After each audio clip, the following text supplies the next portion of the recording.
Hello there! From behind the yellow line, this is Trammin, episode 161. My name is Kirk, and as always, I'm joined by my friend, and he actually ate some of the food this time, Christian Rainwater. What's up, everybody? Our big third topic of the week is Food and Wine Festival 2023.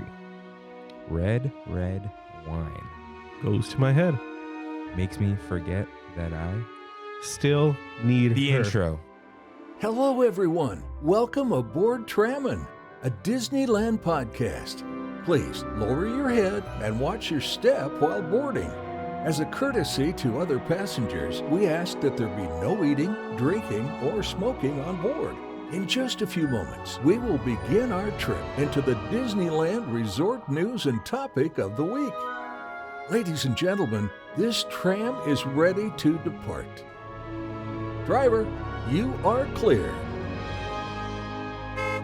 Welcome back to Trammin, everyone, from the Trammin studio. Happy Wednesday.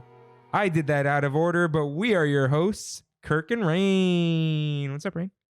All right, dude. So the past few weeks, I don't think we've talked about it in a few weeks.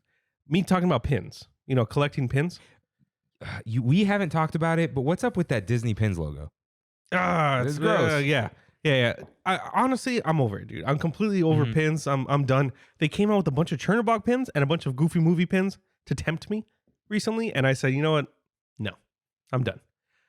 But on the flip side of that, I'm not done collecting.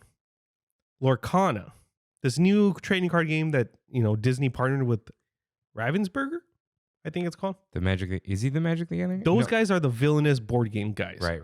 That's The guy who's heading the project is the Magic the Gathering creator. That's still crazy. It's insane. So they've released 24 out of the 60-some cards in the first set. Oh, they did? Oh, no. They've shown them. So what psychos like me are doing are printing them out on paper, putting that little thing, that little printout in front of a Pokemon card in a sleeve and having full games now until the game comes out in August 15th. Oh, wow. So a couple of things. One, are you going to do it? You've never been into a trading card game. Okay, so one, I don't want to just waste money. I'm trying to be better. It's a money pit. I'm trying to be better about money. Yeah. Because it is, in fact, very easy to store up money when you just stop buying stupid things. Right. It's just instant. Right. Like if every week you buy one stupid thing, you literally don't buy one stupid thing and stop driving through places. Mm-hmm. And suddenly, money. Yeah. I spent maybe $100 in my last paycheck. Wow. I mean, on food and stuff. Right. Because I had stuff in the fridge. You need to buy stuff. It's inevitable. But groceries. Right. And then once or twice I had to we went out once, but I think, I cooked one day. Kimmy bought the food at Disneyland, but I bought a churro for $6, right? So right. It's and then suddenly, anyways, there's gonna be a digital one, but I'm gonna fall off of that real quick. Yeah. And then I realized unless I'm just collecting these things, you gotta play. And you either have to go somewhere to play or play on a webcam like a weirdo. Yeah. I don't know if I'm down for either one of those things. So a couple of things. I have a card shop opening up around the corner from my house, literally walking distance, which is insane. And he's barely going to start. And I talked to him on the phone a couple days ago. But Sosa's also the head of a team at a card shop. Oh my God. And he said that anything I need, he's got. Don't worry about it kind of thing. I can go to him. But I have this is going to be my fourth big trading card game that I've been super into. So I've already started playing. I've been learning how to play now that they put out the rules. I am dedicating myself to make a couple Trammin Pluses this year on Lorcana specifically. I've already spoken to 2 separate Lorcana podcasts for guests on the show. How do you already have a Lorcana podcast? Not you, them. Them? They talk about news and developments coming out. It's like those Nintendo podcasts. You can't. Yeah. Every week. Yeah. They don't have everything every week. Yeah, it's a little bit of I think Lorcana said that they're gonna announce one card every day until then, or something like that. So they discuss the different cards and stuff. I've heard a couple of their. I might buy the starter box. Okay. You know. Yeah. just to have the starter box. Yeah, it's just I will open it though. I'm not. These Yeah. are never going to be worth anything. And that's the thing. Everyone right now, I went to a place yesterday and I was like, oh, what do you think like values wise? And they're like, oh, it's going to be expensive. It's going to be an expensive game. And I'm like, is it though? Like Disney understands supply and demand. So they're going to make enough of these things to fill the supply. They don't care about resellers. They don't care about any of that. They don't care about card values. No. They want people to buy their product. Yeah, it's merchandise. So there'll be enough. It's not going to be an expensive game. It's going to be like Pokemon. It's going to be expensive because there's going to be so many characters forever. Yeah, that is Because true. there's Okay. every stupid character is going to get a thing. Yeah. If you just grab like Mickey shorts, Mhm. like how many different characters has Mickey been? Mm. Just every character you see on a poster in the Mickey and Minnie's Runaway Railway Right. is a card. There's already like 3 or 4 Mickeys and there's only 20 some cards available, there's also these things called songs. So it's like almost like a trap card in Yu-Gi-Oh!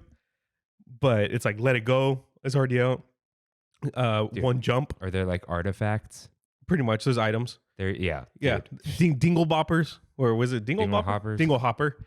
The Magic Mirror, Beast Mirror. Dude, like my favorite thing from the queue, like the Santa Claus candle head. That's a Is- card for sure. For sure. Yeah. It'll disguise you in Christmas Yeah. snow, like But like I have heard that there is some rumblings of tournament play somewhere around the Disneyland Resort, whether it's going to be at the hotel or something. Disney's really going to push this because they understand how much money you can make in these games. It's a money pit, like I said. Don't get me wrong, but I am beyond excited. Beyond excited. Brandy and I have been playing. oh, Like- she's into it? Oh, right. She- Brandy is into Disney more than the parks. Right. But she likes board games a lot, and she likes Villainous, which is the same company. And I explained to her, like, think of this as Villainous. It's just one-on-one. And we were playing for a few hours today, and she loved A it. few hours? Yeah, she it can be likes long. it. Yeah. I don't know if she'll go to tournaments Right, with you. exactly. But like play at home? Yeah. Yeah. And there's a couple cool things in this. Like, tournament play isn't going to necessarily be like Yu-Gi-Oh! Or whatever. It's going to be more friendly, they say. And you just gain points. And you don't really like it's weird. But they want it to be very family friendly. Long story short, I want a Trammin team.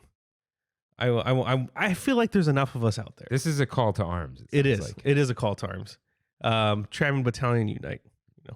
Well, yeah, what would we can't be, you're not the Tram fam at that point. No. Yeah. I'll think of something. But I even changed my Discord picture already to my Lorcana version of myself. Oh, that's what that Yeah. I showed it to you, the no? me without glasses? Yeah. The you without glasses and the Oh, I haven't seen the whole Oh, thing. no? Oh, okay. yeah, the guy who did the tram station one did this. We still got to do that. We do. I have a few ideas for how to use that art. That's why. Cool. So I'm not sure. Cool. It might be Dane's idea. But we'll see. Okay. We'll see. We need But yeah, Lorcana, I'm super excited. I can't wait for them to even incorporate Disneyland into it, which I'm sure they're going to. see. That's what I'm gonna want. All the parks cards. Exactly. And we'll see if they're going to start selling it at the parks. It's going to be on Shop Disney. Mm, Already announced for September 1st, it'll be released on Shop Disney. okay. I'm excited. Pixar. Oh, Pixar. Oh, yeah, dude. Pixar's going to, like, everything. And then they're just gonna be like, hey, remember Black Cauldron? And then Yeah. it's over. Yeah. Oh yeah. They're live action versions. Mm-hmm. I told you about that Magic the Gathering card, right? The Lord of the Rings. Yeah. The one. So I asked Michael at work about it. Uh-huh.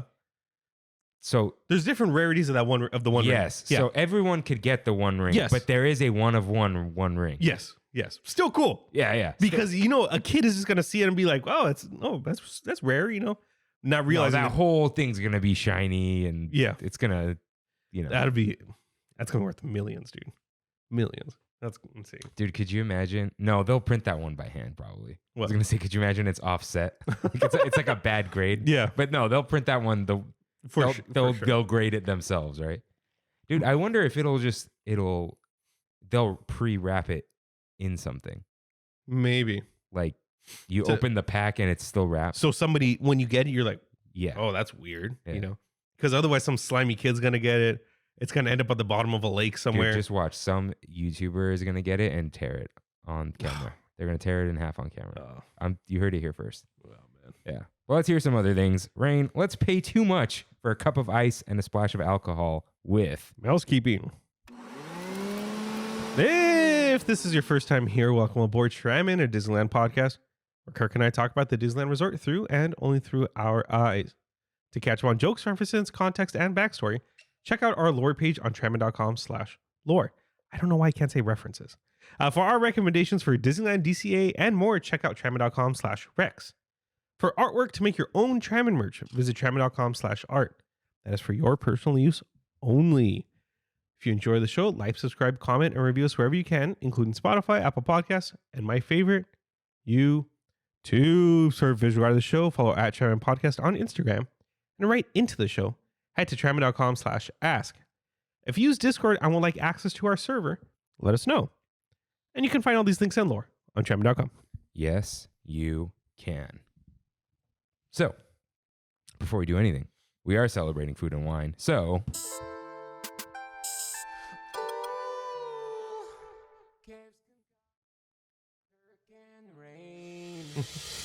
Kev's going to get back into the game. Okay. But we did promise something to you guys. We promised the Tramosas.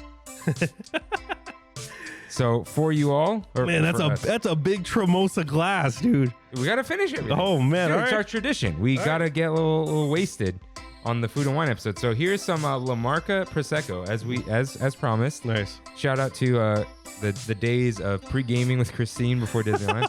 Do not make that explode. Wait, you want me to open this? Would you like me to open it? Yes. I'm Okay. not, because if it, pops and No, that's people shake it. That's why it happens. Dude, it pops on me every time. Okay, well, I hope it doesn't. Yeah. But we also have what took me 5 stores to find.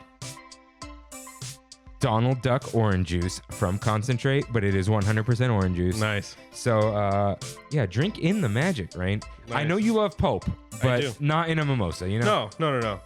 So, yeah, I was like, I'm going to find this. There are no Ralph's nearby, and we swore Albertsons would have it because of Kroger. They did not. They had barely any orange juice. Is there another shortage? Weird. And so I'm like, okay, I'm going to head to probably like Smart and Final, right? But on the way there, I stopped at Grocery Outlet, which I don't go to. No. They didn't have it. The Ross of grocery stores. It was next to a Ross. There was a Rite Aid in the same... They're like on the same street. Yeah. So I went in there. They didn't have it. And then I Googled it, right? Target doesn't sell it. But Walmart does. Really? Wow. So I walked into Walmart. Dude, Whoa. Walmart behavior, unacceptable. Unacceptable, dude. I hate it. It was so bad in there. Just like, dude, it smelled in the parking lot. It was just... It smelled like McDonald's when you walked in? I think I subconsciously held my breath. I don't know. It was nasty in there, like immediately. Yeah. I was ready to purchase and then like walk out without showing my receipt, but they didn't have a receipt checker. But anyways, Walmart did not have it. Oh, what? So I'm like, I went to Smart and Final. Actually, they did not have it either. So that's 4, right? Yes. No, that's 5 already. Albertsons, Smart and Final. Oh, no, wait. Rite Aid, Walmart. Oh, yeah, that's 5. Yeah. So, okay. So I Googled it. Like, surely they won't have it, right? Amazon has it. Oh, the store. And it says pick up in Whittier. I'm like, I'm not going there. Maybe on the way to work or something. I'm just scared. I'm scared too. Nice. A little steam. But anyways, I walked into the Amazon store and they had a bunch of them. And it was like $2.75. It was super cheap. Nice. I paid with the hands. I don't even want to say it. The it one freaks people out. But I did that. So dude, it was fill me up, dude. Fill me. I mean, with champagne. Well, yeah, you got to pour the guests first. Oh, so thank you. We do half and half. Sure. Is that a mimosa? What's? It's usually mainly champagne and a splash of OJ. Got a lot of OJ. Though. But we got a lot of OJ, so. And we want to do this twice. I am not pouring right. You want me to hold the glass or? No, I'm just like. Bubbles suck. We should have done. I was gonna do like What's Up Rain with this, but that's all good. Okay, so this is my job now. Yeah, I guess you'll be the orange guy. It says drink in the magic. Yeah. It's from Florida.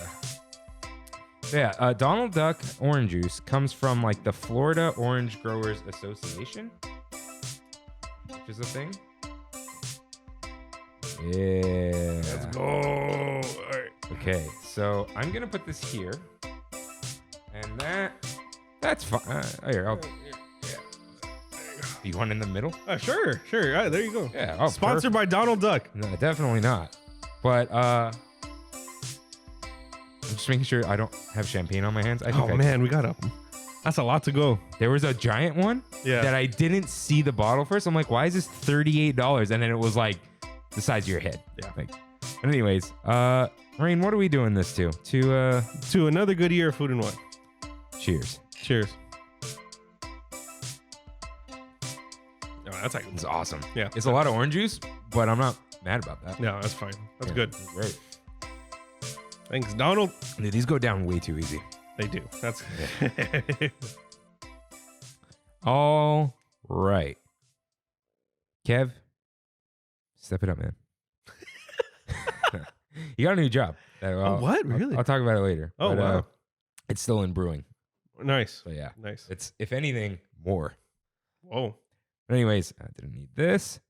It's time for Your Right, in which members of the Tram fam write in with corrections and comments just like you can at trammin.com/ask. Rain, cue up that corrections music, please.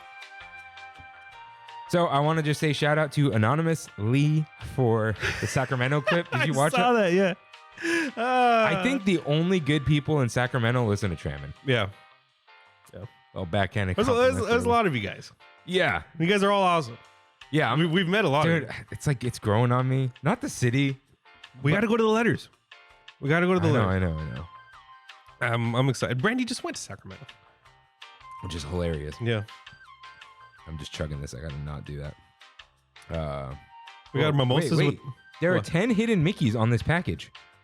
Really? Explore the package. Find all 10 hidden Oh, Mickey icons. found one. Oh, there's one next to Donald. Oh, there's one on Donald. Yeah. There's one on an orange. Oh man. Oh, that's cool. All That is right. cool. All right. Eduardo writes in. I'm like, got the bubbly burps. Hey Trammin. Kirk, you thought it was a bell, the USPS logo. I thought it was a reaching hand. Don't see a bell though. And by Tomorrowtron, that was just the name I made up for the fake Tomorrowland, Tronland. No, I know that. I'm asking about the Genius Bar thing. I didn't fully get that. Yeah. I understood Tomorrowtron. That's right. But I was thinking about the Trammin lore. And maybe that one Apple review comment was that one person that was trying to tell you guys what you should and shouldn't do. Remember the Good pull. Good pull. dude, Good pull. that's some Eduardo. deep lore. Yeah. Yeah, you should we got to grab that episode from Christine. Yeah. But it's up there if you look up the Singing Moon, Trammin with Kirk and Rain. Once again, who likes wet toast? That's all I'm saying. Yeah. I got to bring up I'm just going to type soggy in my suite of the week. Spoilers. Ooh. For Kimmy. All right. That's for you because you like soggy cereal. Dude, that's so good. Okay. Sorry. Don't worry, guys. This just means Trammin is expanding. I did that. And you two are the heroes of the story. And no offense taken, I use Snapchat whenever quote unquote photoshopping some. Oh, quote unquote. Do you really? Photoshopping. Wow. Because you could put, I guess it cuts things out. I didn't know it cuts things out. Dude, I haven't had Snapchat Yeah. in 7 years, maybe. Yeah. It's a Gen Z thing. Yeah. Yeah. I don't. There's one person I talked to on Snapchat. Brandy's cousin Chris. That's it. Yeah. People like, am I Gen Z? I'm like, do you text your friends on Snapchat?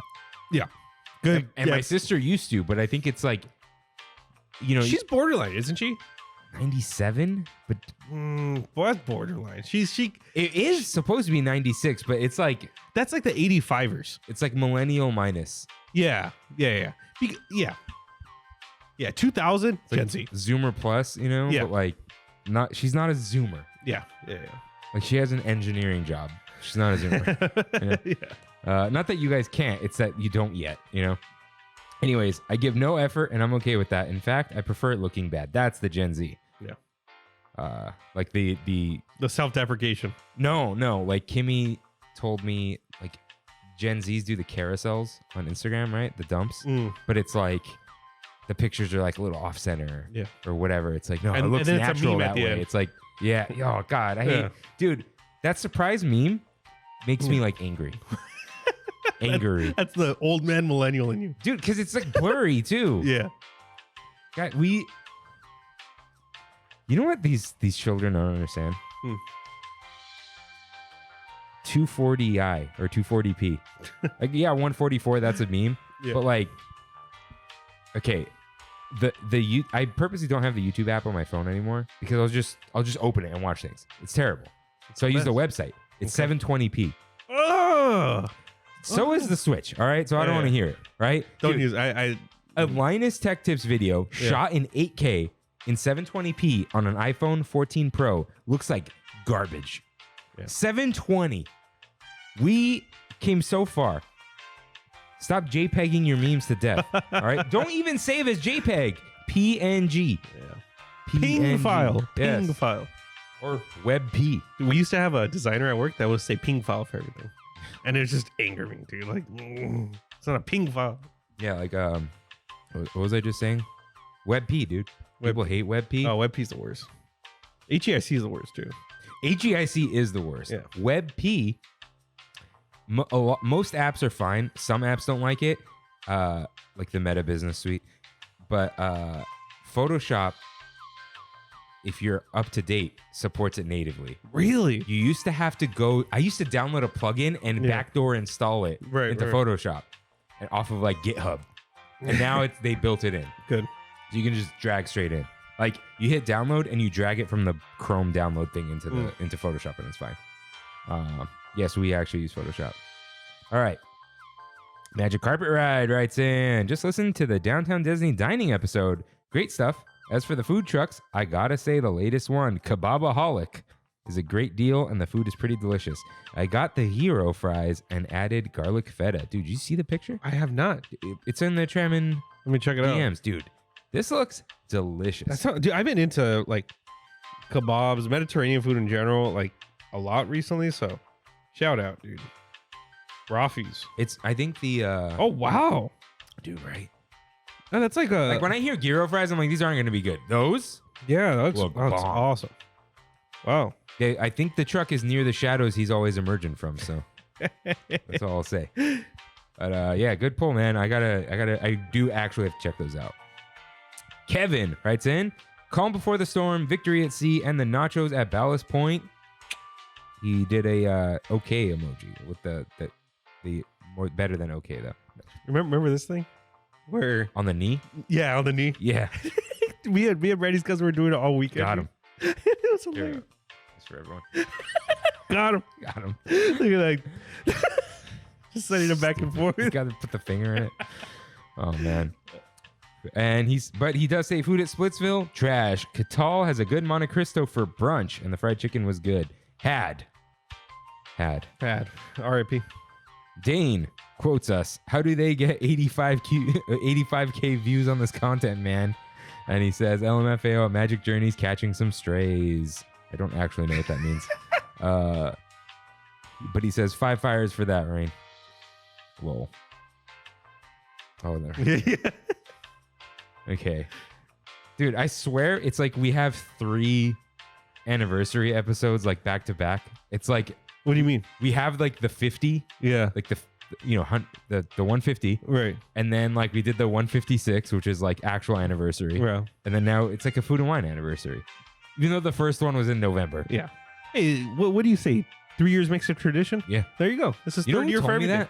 Who? The guy who took over youth ministry. I don't even remember his name. Oh, Flores. Yeah. The Rising Phoenix guy. What? His van that would always die on him, like this really old beat up like Nissan Quest or something. It would barely function, and he said, I call it the Rising Phoenix because it always comes back. Oh, like RJ's Toshiba laptop. That's I brought it back from the dead 3 times, and then one of his sisters stepped on the screen. I'm like, it's done, buddy. Ozzy writes in, yo, same. We used to go to ESPN Zone all the time. I liked all the TVs at each one of the booths. I went to Rainforest one time for my 6th grade graduation. Dude, we got some Downtown Disney love. Dude, we in the did. Discord and in DMs. It was a well-performing episode. very well performing. And I was kind of like, on the whole thing. But I was out of it, I think. I loved it. I had a really good time. No, I had a good time. I always do. But I think I wasn't sick anymore. Mm-hmm. And I think mentally I was fine too. But when you're sick, your brain's a little sick. Yeah, I think that's what it was. Yeah. So people liked it. Yeah, I'm glad. I feel like Downtown Disney is the most accessible to everyone all the time. Oh yeah. You remember like when we were in high school, City Walk or Downtown Disney was like the place to go hang out. Am I driving 20 minutes or 2 hours? And one I could pretend I'm at Disney, Yeah. All right.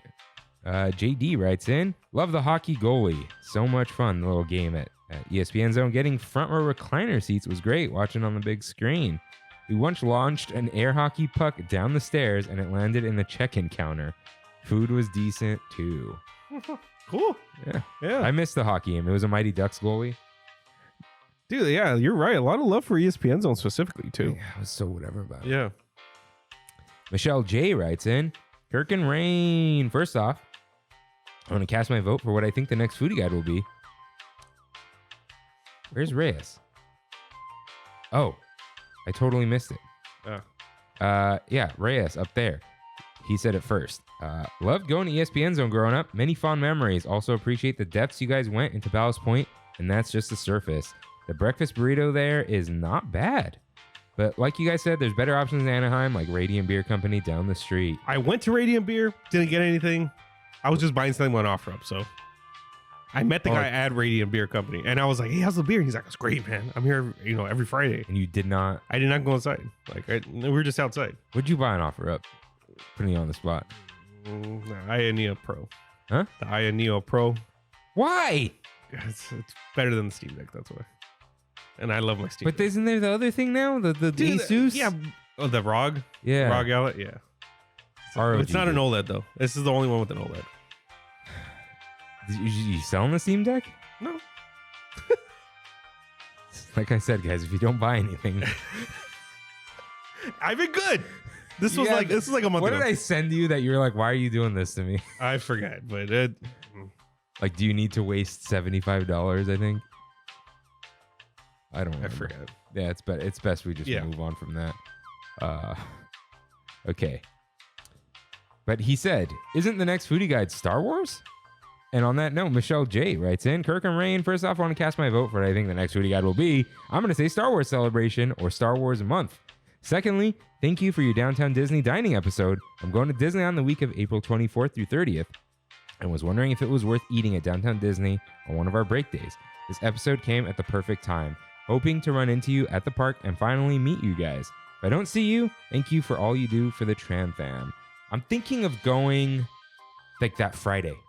Why do I feel That's like a long time. Yeah, I to feel be like here. It is. It's 6. Jeez. Oh, she's going the week of April 24th through 30th. Oh, somewhere around there. I feel like I have a res around there, but I think I want to don't know go what it like the 29th Hmm. or no 28th.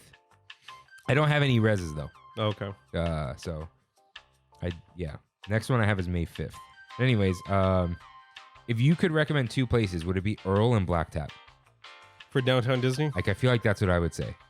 Like skip Ballast Point. Yeah, skip Ballast Point. If you're going for like, should I do anything in Downtown Disney? I think those are fair. the official sandwich of Trammin. Yeah. The honestly, you can't go wrong with the holiday turkey. If that's not your jam, The Chipotle chicken avocado. Chipotle chicken avocado. Everyone loves it. Yeah. The Cubano's good, but like it's one of those, if you're at Earl, do something else maybe. Right, but I don't right. know. Or like the original. But I would say for sure Earl #1 because it's cheap, delicious, and like a whole thing. But available elsewhere, of course. Yeah. But Black Tap is a good choice too. It's good food. Especially if you want. Well, I guess Earl has beer now, right? With the tavern stuff.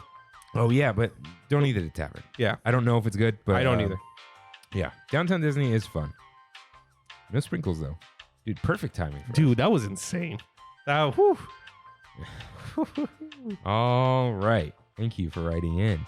John H. writes in, hey guys, feel like I haven't wrote in forever. Yeah, I miss you, John. I had to look because I was like, no way when Kirk said Six Flags was owned by Cedar. It looks like they are owned by Premier Parks.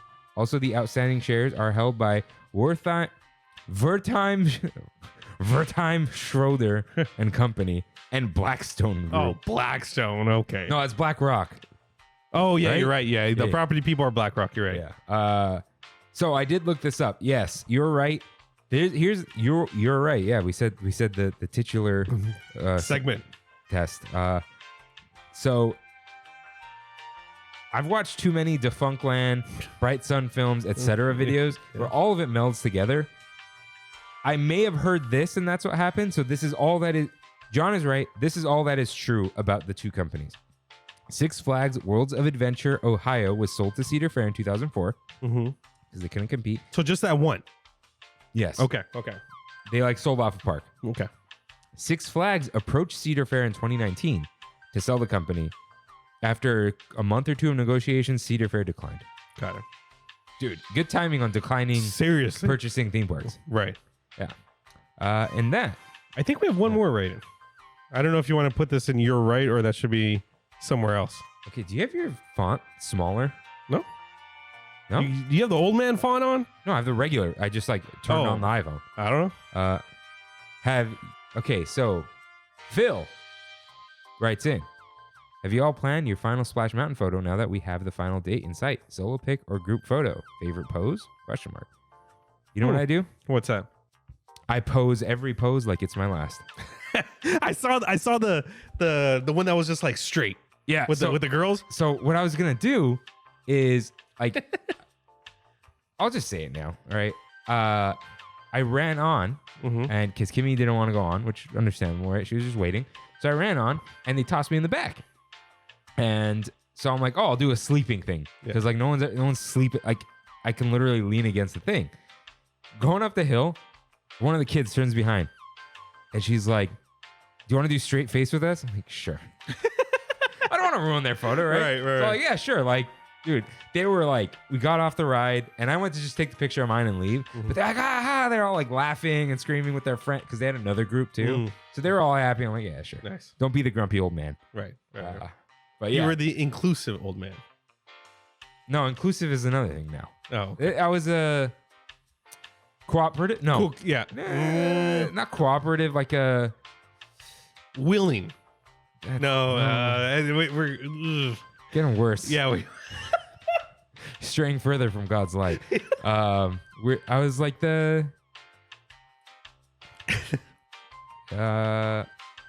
like a good neighbor. State Farm is there. I don't know. That's good. Yeah. Helpful Honda person. Sure. Yeah. So yeah, like the picture I took the last time with my arms all the way out. Yeah. Like if this is the last one, it's a good one. This one, if this was the last one, it's a good one. Yeah. You just gotta watch that Key and Peele episode. Before the 30th, we got to go together. Oh yeah, we've never done that. Huh? No, and we will take the Splash Mountain picture. Yeah.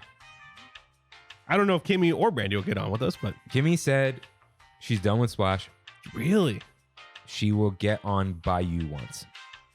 Hmm. Like she doesn't care to ride Splash one last time. She'll Okay. just ride the Bayou one once. Brandy will get on as long as I let her know before, so she can before bring, you go. but so she can bring the chunkless. Okay. Yeah. Can we peer pressure Kimmy? No, I wouldn't. That's all we got for You're Right. Rain, are you going to hit the button since that's like your deal now? I already faded out. Whatever. Oh. That was my fault. Okay. So let's get into some news.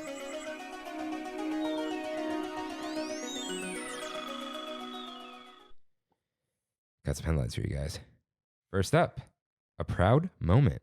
Disneyland After Dark Pride Night is coming to Disneyland for the first time ever. And my internet is acting up. Nice. Okay, we got it. We got it. During a Pride Month in June, this is by Valerie Lee, Public Relations Manager, Disneyland Resort. Professional.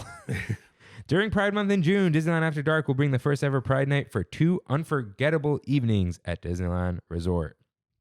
Disneyland After Dark Pride Night is a separately ticketed event which celebrates the LGBTQIA plus community and allies and will be held on June 13th and 15th, 2023 inside Disneyland Park. This after-hours event includes themed entertainment, Disney characters, one-of-a-kind photo opportunities, specialty menu items, event merchandise, and more.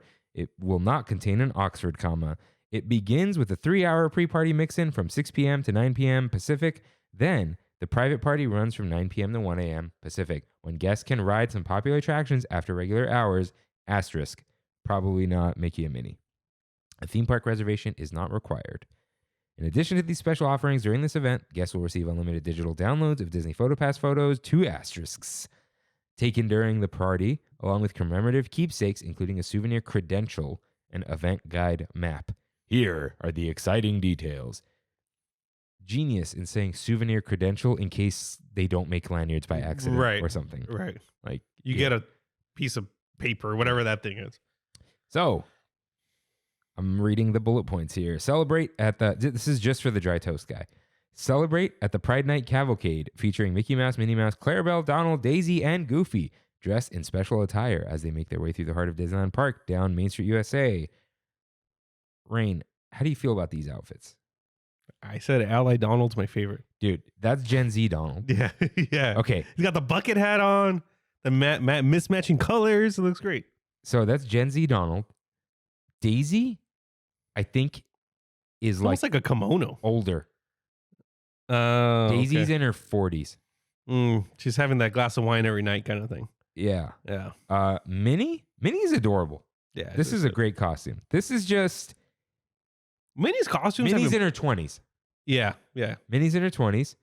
Mickey is just hosting the party. He's just hosting the party. Gotta look good. Yeah, a little. He might be the DJ. Yeah. Yeah. Yeah. Goofy. You know what Goofy is? He's the supportive dad. That thinks he's doing it correctly, but he's not. No, but he's being supportive. He's trying. Yeah, exactly. He's being supportive. Clarabelle, I think, is supportive grandma.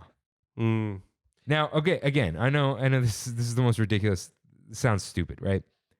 But it's, it's like they're not quite there. Yeah, Minnie's hip though. Yeah. I like Minnie's costume. Mickey is just, they got to color the suit every time. Right. Yeah, look at Goofy. Goofy pulled out his clothes from the 80s is what he did. Yeah, he did. So is Clarabelle part of like the Big Five now? They've been pushing Clarabelle. Right. You know what? They just needed like another female, I guess. Yeah. Yeah, you're right. But like, who else would it be, There really isn't any other girl. Weird. All right. Anyways. What do you think about this real quick? What? Pride Night. Wait, are you still going? Yeah, I'm still going. Oh, okay. I thought you were going to the next thing. No. Yeah, it's cool. It's cool. It's about time. It's smart. Yeah. True equality is making everyone pay for special events. There you go. Join Stitch at the Ohana Dance Party at Tomorrowland Terrace, where a DJ will be spinning great tunes with joyful energy at a dance party that celebrates Ohana family. Interesting. Cool. The Pride Night Dance Club will come alive along the rivers of America, inviting everyone to dance and enjoy music under the stars. Along the rivers of America? The Phantasmic viewing area. Okay. I assume. Kick up your heels and with country line dancing at the Golden Horseshoe. Okay. Picture yourself in fun photo backdrops. I'm not going to read the rest of that. They are saying Haunted Mansion, Indiana Jones, and Big Thunder Mountain, usually with shorter wait times, will be open. And you can nibble the night away with savory snacks and sweets specially made for the party, such as the chocolate almond churro at New Orleans Square, spiced beef potato loaded tots at Red Rose Tavern, a berry cheesecake funnel cake at Stage Right Cafe, or a grapefruit lemonade soda at Galactic Grill, to name a few. Is that the buy flag? The soda. I have a feeling it is. It's just they don't want to say. No. I just did. Unless they say on No, it's a little reversed. Is it? Oh, it's upside down. I mean, it's close. Yeah, it's close. I don't know if they did that on purpose. I think they just made a cute soda. It's not like they're like trying. I don't know, dude. anything. I think they might have. Maybe someone was being subtle. Yeah. Yeah. So, anyways, yeah, this is very cool. Glad they're doing this. Yeah, me too. Again, if you can't afford this, you can't make it. I'm sure Gay Days is still going to be around on that one weekend that I don't know, with the red shirts and everything. Yeah. But yeah, we've come a long way. Yeah. Dude, really come a long way from the secret stuff. The rainbow collection that they had. Yeah, and then the Pride collection and now Pride Night. Yeah. At first, it was just the pin. The one pin that everyone wore. Yeah. And then it started, it kind of snowballed to the rainbow. And then. Yeah. So pretty cool. Pretty cool. Interesting to see how long this is going to take to hit Florida. They don't really do these types of events. What's weird is that they just do like after hours, like the one I went to. Because, they don't have, dude, are they going to sell out tickets in Florida? Yeah. Because the locals are not a big crowd. Yeah, you're right. It's like not worth it. And imagine theming those giant parks. Yeah. Like they don't really do much here, but they do a little bit. This was the best thing for Disney in years, money-wise. Well, it sucked at first. Yeah. They figured it out. Yeah. I think the way they figured it out, live music. Mm-hmm. Make it a party. Not a bunch of random DJs like Star Wars Night at first, which was terrible. I don't even know what Star Wars Night's like now, but yeah. Alternate headline, we love the gays. Next headline, Disney home improvement. Just Ask Danny with underscores on Twitter reports that Wonderground and Disney Home are open again. The tall ceilings are gone. So, like you walk in there, you could see all the way up. Yeah. There's a ceiling now. They expanded Okay. Catal into those ceilings for Paseo and added windows that open. Whoa. Okay. So Paseo is going to be big. It is. Which is good. Yeah. Because that was all wasted space up there. Because Catal was tiny, right? It was like a hallway. Yeah. It was very narrow. Yeah. So they're pushing it all the way out there. So that's really cool. That is cool. Yeah. They didn't really change Disney Home and Wonderground. Mm-hmm. It was just just adding those windows or whatever. Yeah. I guess we'll have to do this now. I thought the last laughing place. That's what I'll call this headline. So, more details about Tiana's Bayou Adventure have been announced. This includes a brand new cast of Disney characters with distinct names and personalities. Okay. Dozens of entirely new audio animatronic figures. Cool. And they have to say entirely because of the last time. Yeah. Yeah. So will we get A1000 Hondo? Or We'll get two. I'm saying there's a solid two coming. It's going to be Mama Odie and it's going to be Tiana. But Mama Odie's throughout the ride. Really? Yeah. Really? So are we getting some A100s in there, Yeah. As long as they're not Mike and Sully. Right. And as long as they're not Anna and Elsa. I think they're done with that. Yeah, I think they're done with that too. Let's see. Adorable critters with incredible talent, bringing the diverse flavors of musical gumbo found in New Orleans. Okay. So those are the existing critters. New original music alongside favorite tunes from the film. And the next bullet point says, do you love beignets as much as Louis? Well, you're in luck. It's Louis, right? It's not Louis? I think it's Louis. Yeah. You're in luck because the alluring scent of beignets being prepared for the party will be part of the attraction queue. Right. So it's for a Mardi Gras party. Yeah. Let's, I know some people have allergies to certain scents and can't go on a credit coaster. So I hope they keep that in mind. Or if you have some sort of allergy like that, now let them know you can go through a different entrance. Right. Yeah. It's very few, but I've seen the comment. Wow. That smell on the cookie smell makes me itch.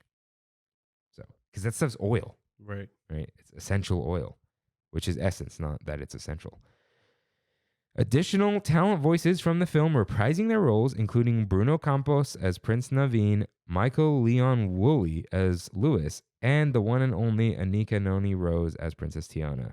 Familiar faces from the film, such as Princess Tiana, Prince Naveen, Mama Odie, Louis, Eudora, Charlotte, Big Daddy, The King and Queen of Moldonia and Prince Ralphie will be there. Wow, that's a lot. Is Big Daddy the Firefly? No, I think it's the dad, the best friend's dad. No, I don't know. What's the Firefly's name? I don't know. Big. Okay, I'm gonna search princess. First thing you're gonna get is Bioshock, dude. Huh? No, Princess and the Frog. Oh, okay. First. Princess and the Frog. Big Daddy. You gotta. Yeah, it's him. Oh, okay. Because he's like a stepdad to her almost. Right. Well, he's not, but yeah.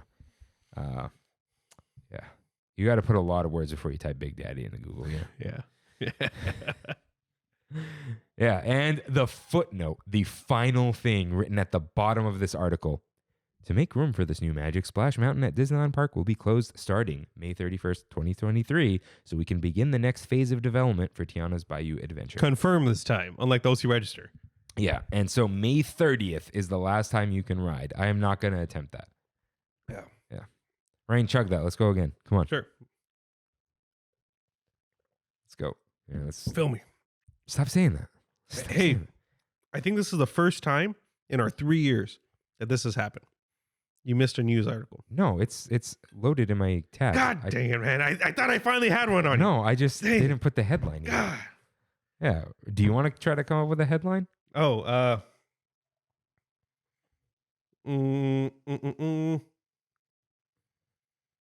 you guys were wrong. Yes. Hold on. I think we can go more. Oh, yeah, we can. I can't see. Oh, yeah, we can go. Yeah, you can finish me off. Stop. That was not intentional.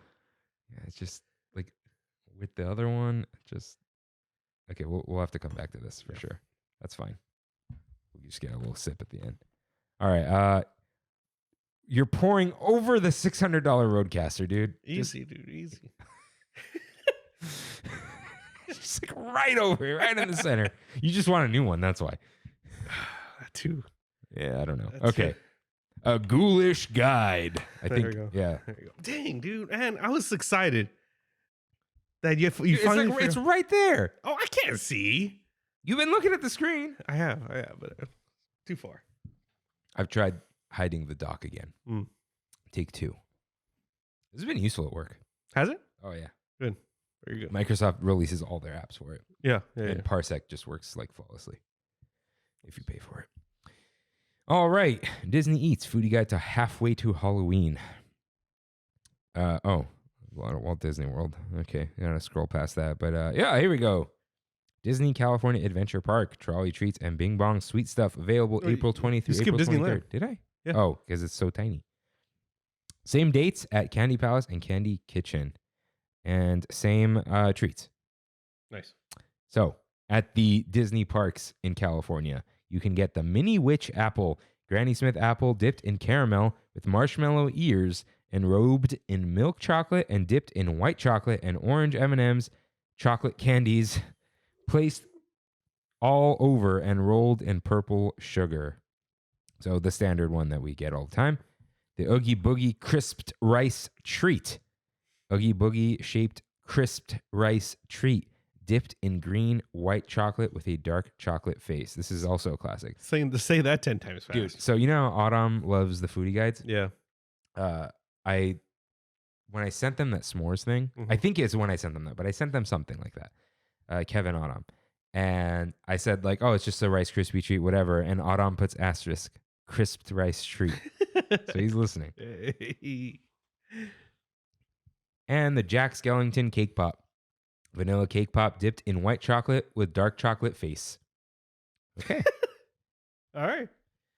And at the Downtown Disney District. I got to make like a late night post today because I have a lot of pictures. Downtown Disney, we had I actually added Yeah. pictures. I had to make freaking collages. You posted one today and I showed Brandon. I was like, that's my hand. Which one? That was my hand. was your hand. Dang. Dude, look at my ridiculous thumbs. You don't have flat thumbs. Are you sure? None of the Earl pictures are yours. Are you sure? Pretty sure. Are you? I was so happy that was my hand. Dang. Let me open up Instagram. No, but I want to see if I added the picture. Oh. Wait, how do you? Where do you go? Shared. Sharing? 160. All right. Oh, it shows the names. Yeah. Kirk. That's your hand. Dang. I like how you thought that was your own hand, Yeah. and your girlfriend thought it was your own hand. Yep. So when you say I know like the back of my hand, you know like the back of my hand. I guess so. Yeah. I guess so. The flat thumbs and all, I guess. Dude, yeah, I got no fingertips. These Danny Phantom hands. Huh. I have really large nail beds. What? The bed of my nail, like where the under part of my nail, I can't go very short on my fingernails because otherwise I start bleeding. Ugh. Yeah. I know the feeling. Yeah. I have to cut my nails every like 5 days because of the hair pills. They just grow. Yeah. It's crazy. Okay. So California churro, which we didn't bring up last week. We didn't, but it's part of the Trinity. Yeah, it came up because of the Trinity. Right. But I never had that ice cream sandwich. I did. Oh, and I have told the story how they tried to give me a free churro and I bought a water. And I'm like, I don't want it. And they're like, no, just take it. I'm like, they offered it for 25 cents. I said, no, they're like free. I'm like, I don't want this thing. Yeah. Okay. Halloween churro, a churro rolled in cinnamon sugar, drizzled with peanut butter and chocolate sauce, topped with peanut butter candy pieces. Those are Reese's Pieces, or as psychos say, Reese's Pieces. Rain, would you eat this if they called it Fluffernutter? No. I'm like over It does this. look pretty good though. It does, but it's not from in the park. I'm good. Kayla's Cake has Halloween jack-o'-lantern macaron, orange jack-o'-lantern macaron with fruit-flavored crisped rice cereal buttercream filling. That might be good. Yeah. As long as it doesn't taste like orange. Dude, I'm happy for Walt Disney World because it looks like they're popping off for halfway to Halloween. Not us though. Yeah, it's fine. Marceline's Confectionery has the 3 treats that we mentioned. Yeah. In the parks. Dude, I forgot to mention, now that we're on Disney Parks blog, the comments in the other one. What was the other guide? The Splash Mountain one? Yeah. Had someone named Fred. And they got into like this flame war with someone. And they were complaining about the way they tweeted and the petition. He's like, I don't know what you're talking about.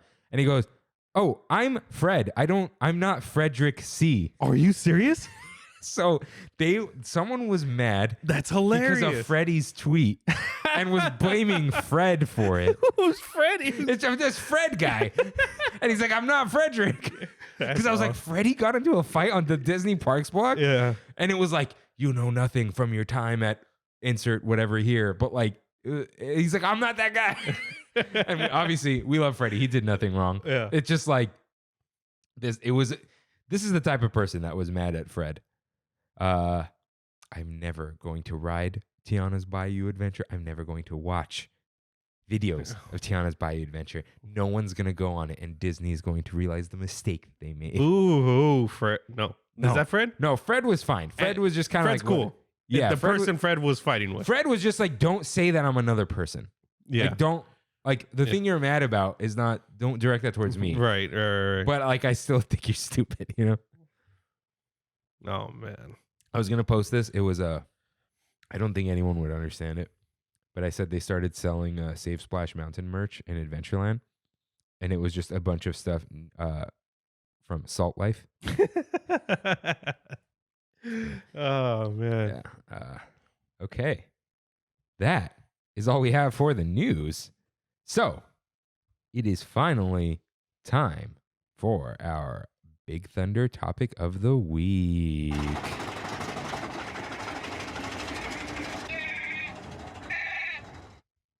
Food and Wine Festival 2023. The time has come, and we've eaten things. That we have. We will start with what everyone wants us to start with for sure. The booths. How do people talk like that? Booths? No, booths. Booths? Like it's a soft the. Booths. Like all their thus. Booths. No, just say booth, but booth. Booth. Oh. Yeah. You got it. Like all the thus are like the. Yeah. Colin does that. Booth. That's where I first heard it. Oh, does he? Yeah. Where he's like, Booth. yeah. It's almost like a D. like Booth. Like, oh, I was brushing my teeth. No, you know what? I don't think he does that for teeth. It's for everything But else. he does it for everything else. Like, thumbs. Oh. Like thumbs up. Thumbs. Thumb it up. I'm like, Yeah. no. Yeah. Anyways, let's get nuts about cheese. Rain, I'm unfortunately, I'm going to have to ask you if you've tried every single thing here. That's fine. You know what? Don't ask me. I'll chime in.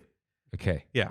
So we pointed out the Petite Burrata, which, spoilers, I see it on your screen. Yeah. Look at that.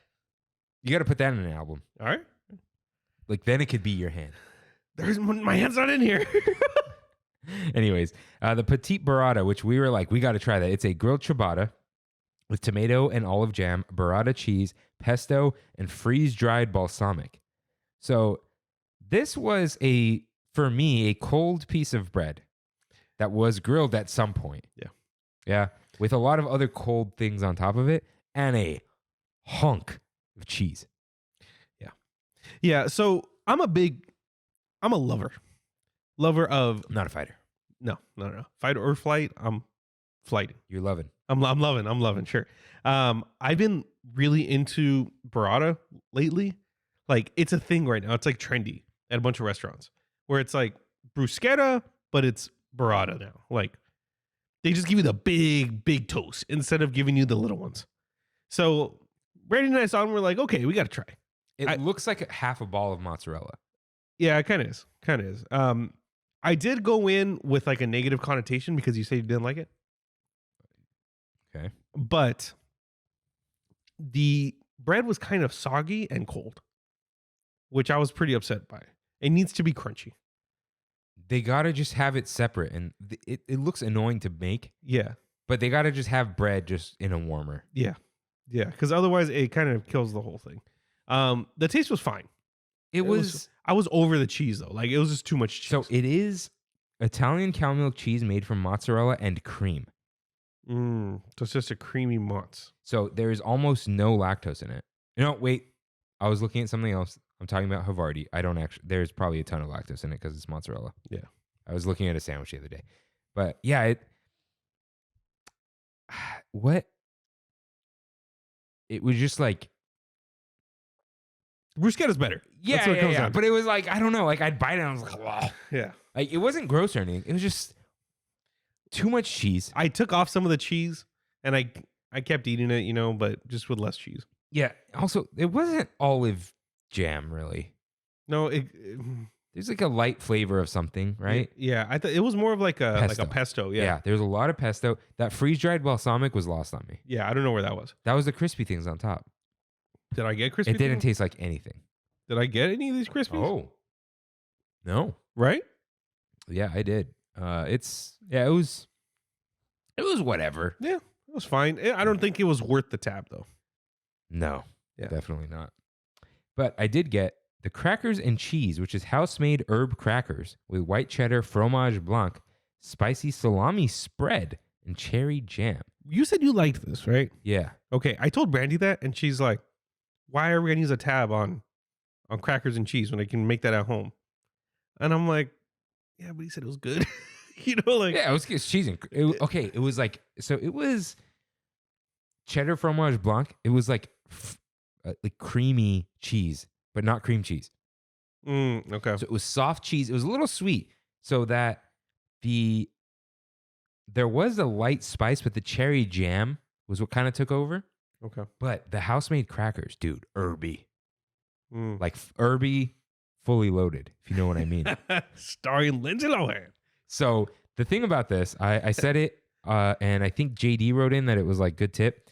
You got to take off the top cracker and eat it like a thing, and then you eat the other cracker later.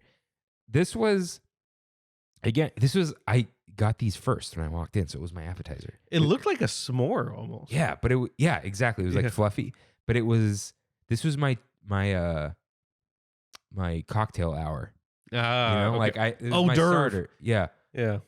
Which I still don't understand why it's spelled the way it is, but I don't either. but it was a nice little start to the day. And yeah, they were both good, but the crackers I think stole the show. They were pretty good. Nice and salty. I like a good salty cracker. Nice. The Mickey Mouse shaped macaron made with Snickers. Chocolate Mickey macaron filled with caramel ganache and Snickers cookie bar pieces. I did not get this year. I didn't either, but because we got it last year. Yeah. And it was good last It year. was good. Yeah, it was just a lot. Dude, it was huge. I saw someone walk by with it. Yeah. it's a Dude, lot. it was like 3 whoopie pies worth of cream. Yeah. So much cream. Yeah. And the macaron, it was ridiculous. Yeah. Yeah. Cream always rises to the top. So the flowers and bees, which is gin, elderflower liqueur, lemon juice, and honey, hibiscus, and lavender syrups, garnished with a purple pansy. I should have eaten the pansy. I didn't either. I wanted to, but I don't know. Something, I needed something to come over me to eat it, and nothing did. I had to get this because my sister, she sees lavender and other flower things. She's in. Mm-hmm. I think it was good. Yeah. Good. Yeah.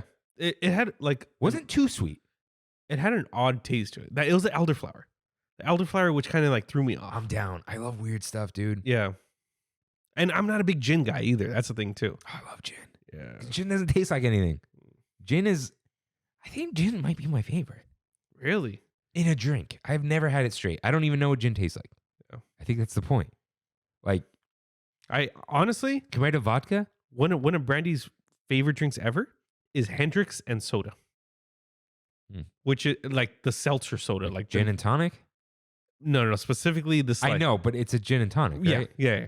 But specifically Hendrix and this specific soda, whatever it is, and that's nothing. There's nothing in there. No taste. Yeah, because it's just like it's seltzer water. It's like chilled out vodka. Yeah. I don't know. I like it, but I've never had a gin and tonic either. Yeah. So I just it was good. It was totally good. It's like hey, if it looks good to you, grab it. I know you guys only have like 1 week. We were gonna do this last week. I was sick, and I was also like, I don't know. We'll get to that later. But yeah, totally fine. Should have eaten the flower. I'm mad that I didn't eat the flower. Yeah. Next up, Uncork, California. Rain, did you get the California Artisan Cheese Plate? Nope. I did not either. I was just not going to get it. But shout out to Fiscalini Farmstead. All I'll say is through JD's work, he knows the farm. Oh, cool. And I'm not going to say more, but his job sounds super cool. Nice. Yeah. So shout out to JD. All right. The Celebration Chocolate Fudge Brownie. Gooey chocolate brownie with pecans. Topped with chocolate pecan. It's topped with pecans. No. With pecans topped with chocolate pecan glaze. And finished with chocolate pearls and silver stars. So I had this early on. And it was different, right? I remember you saying that. Like, was it small? Yeah. It was, okay. Like large golf racquetball. Racquetball. With the top cut off. Okay. It was fine. Anytime brownies have frosting that aren't like cosmic brownie. Yeah. I don't know. So this was cool. I kind of like those chocolate pearl things. Little candy pearls. Mm-hmm. And this was supposed to be like a Disney 100 thing. Yeah. But yeah, it was kind of hard to eat. You know what? I think it's like I shared it. It's harder to share this thing because you're like passing around. You're trying to, Right. Like if I could just go to town on this, Do you prefer brownies with nuts or no nuts? Context is key. Okay. No nuts here. Generally, no nuts. Yeah. But you know what? Walnuts will elevate a bad brownie.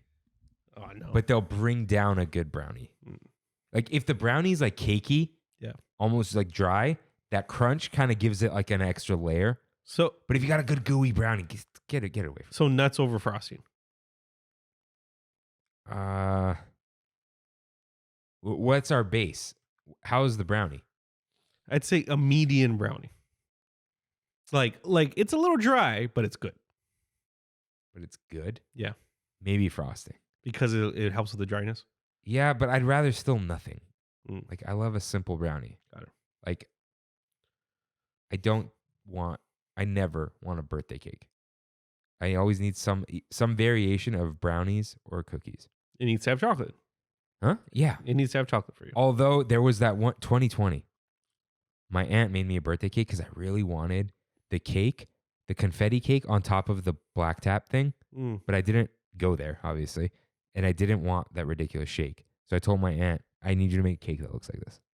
And she did. But it was like 7 layers. Yeah. So like the bottom layers were a little like, the Armenian word, I don't think it's even Armenian or it's like slang or whatever, for deflated is facades.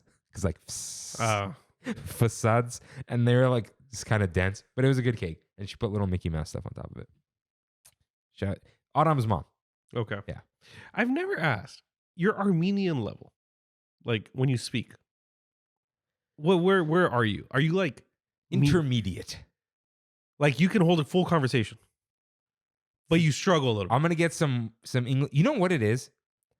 Armenian is an old language. Okay. Right? Like the alphabet, I think the alphabet was made in 456. Oh, jeez. But like, the language existed, right? Yeah. But the alphabet, 456. Shout out to Mesrob Mashtots. He made the alphabet. We know there's only, so much history. So a lot of the words were made back then. So anything that was invented after that is some ridiculous compound word. Okay. Like computer is hamagarkich, which we've never looked this up, but like it's basically translates into something that puts numbers into rows and counts. Okay. Right? Like there's a lot of like different, like it's calculator. Okay. Like there's no word for roller coaster. Like there might be now, but there isn't. It's like you have to Mickey Mouse words to get new words. Like theme park is just another, you just say the park. And you just assume. Ike, I think is what it's. So anyways, right. It's hard to hold a modern conversation in Armenian for me because I don't know the complicated words. But like I went to school and ate some bread. Like, yeah, I could say that. Right. Okay. So it's like a weird. Why did this come up? I was just curious. Oh, I've never. I don't think I've ever asked. My Armenian penmanship, top notch. My sister went to Armenian school through 12th grade, and my penmanship is better than hers. But her Armenian is way better than mine. Like 100% credit where credit's due. So you had the option, huh, to keep continuing? No, my parents. Well, if I really wanted to stay, yeah. But my parents were like, you should go to Bosco. Oh, okay. And it was a good idea. Yeah. Right. And hey, listen. Every single step we've taken has led us to this exact moment where I ask you, did you have the mimosas in Encore, California? No, I did not. Okay. Yeah, there's like 10 of them. I'm just like not doing this. All right, let's go to Berry Patch.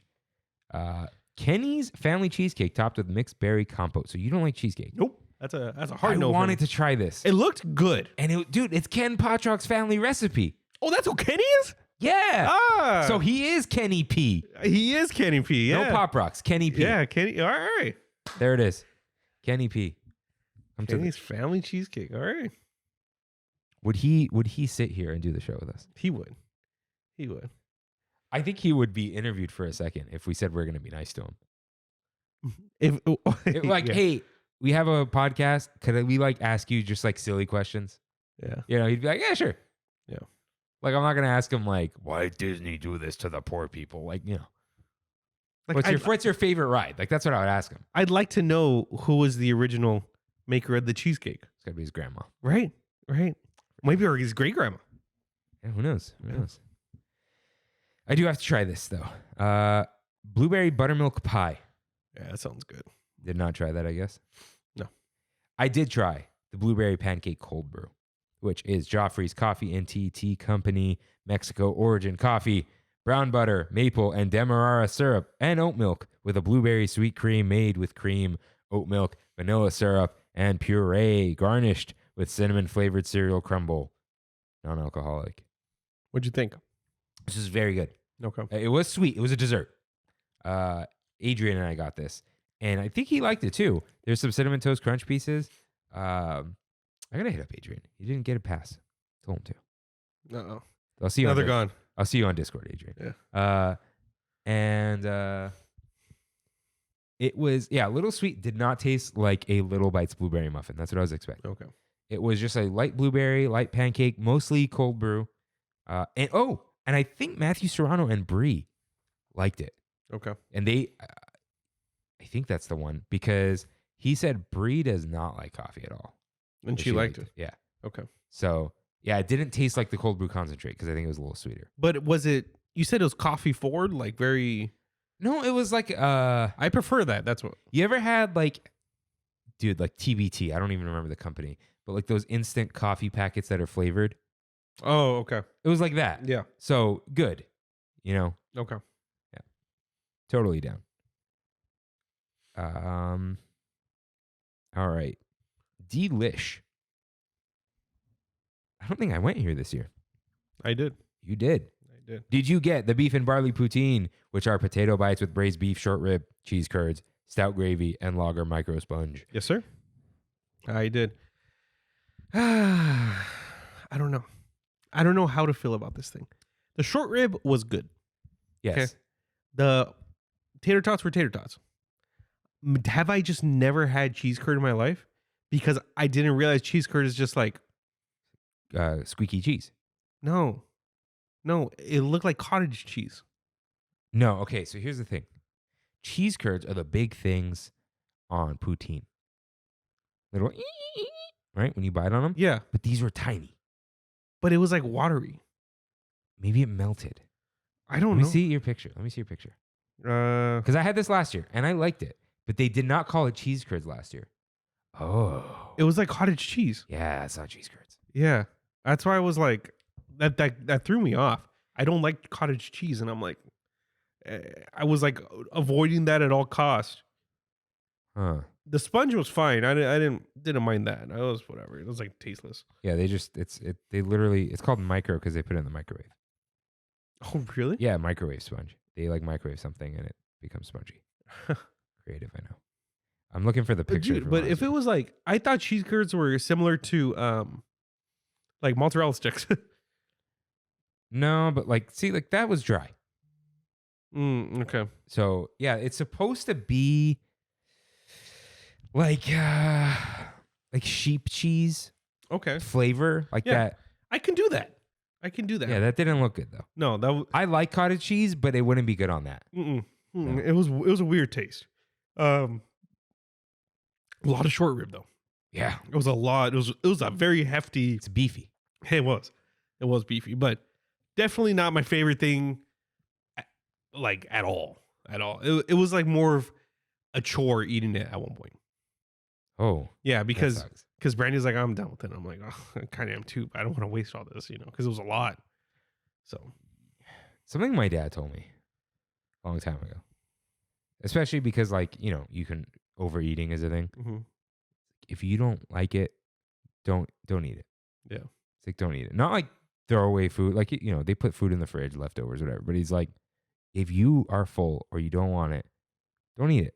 Like there's no point, right? Because you're probably gonna get something else anyway because you're unsatisfied. Yeah. Just don't eat it, And it sucks. And we can't compost it or whatever, but it is what it is. Yeah. Did you try the Cubano slider? No. So, guys, this is a Cubano as a slider. That's all I'm gonna say. I don't need to say more. I was tempted. It's fine. Yeah. But well, whatever. The sake melon was a sake ginger liqueur prosecco, shout out, rock melon syrup, and lemongrass citron puree garnished with an edible purple orchid. I got this last year. Same. Very sake forward, as you would say. Yeah. Yeah. So, It's good though. Yeah, it's good. But sake. Yeah. I need sake with Korean barbecue. sushi.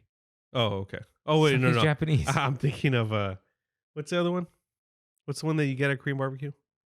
Soju? Soju. Sorry. I only know sake, really, because I think I'm mentioning here. There was that brief, 3 months, where my friend Ariana and I would get dinner after work every now and then because we lived nearby each other and didn't work super far.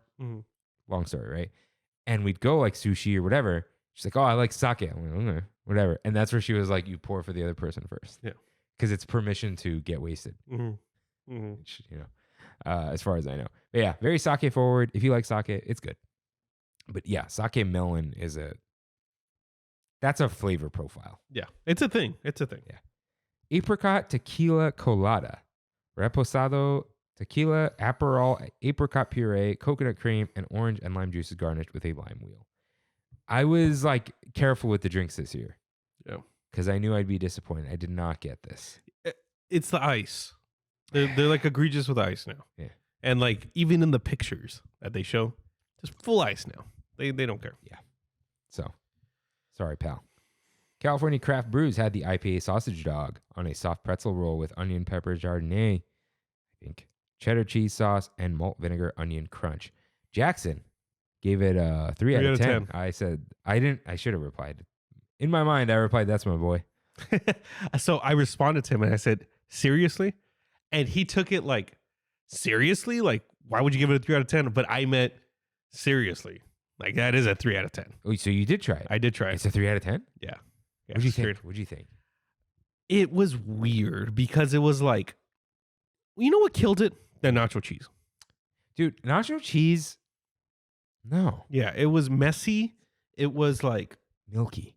Yeah, really milky. Brandy and I split it, thank God, because it would have been just too much. Like, but it was just like burnt, like, and it was just half of the hot dog. Yeah. Yeah. Like, why not give me the whole thing? Like, it would have maybe balanced it out a little more, but no, it was not good. Yeah, the crispy Vinegar bites. What are they? Vinegar onion crunch. Malt vinegar onion crunch. Those did a lot of work. Yeah, they did. Adrian scarfed this down, but he was starving, and I think that's why I liked it. Dude, if I was starving, this would be the best thing I've ever eaten in my life. For sure. Yeah, this was the last thing I ate at Food and Wine. There's too much hype on this thing. Yeah. For sure. There was no line, and I was out of tabs. And I was coming back from another booth, and I saw there was no line, and I'm like, I'm gonna regret not getting it again this year. So You needed to try this one. Yeah. So I got it, and it was fine. I did try the Aurora Borealis. Yeah. Which Good is stuff. honeydew. Good and stuff. It is great. Like, top tier recommendation from you for sure. Very good. I enjoyed it. And I tried a sip of the Brewery X pina colada. It wasn't pina colada, the smooth pineapple thing. Mm-hmm. And that was also good. You know, I think Bottle Logic, I think I've said it before. I think they're officially my favorite brewery now. Yeah. All right, dude, you've been done dirty by Ballast and Stone. I have. I was talking to Kev about Ballast, and Kev has, like, insight into the brewing world. Right. And he was like, dude, you guys are so right. Like, that's what happened. And he said, do you know what they did? They pushed the grapefruit sculpin too hard. Yeah. I don't like grapefruit sculpin. I do. It's not good. You know what? Ballast Point thinks grapefruit sculpin is mango cart. And it is not. Yeah, that's for sure. I love grapefruit.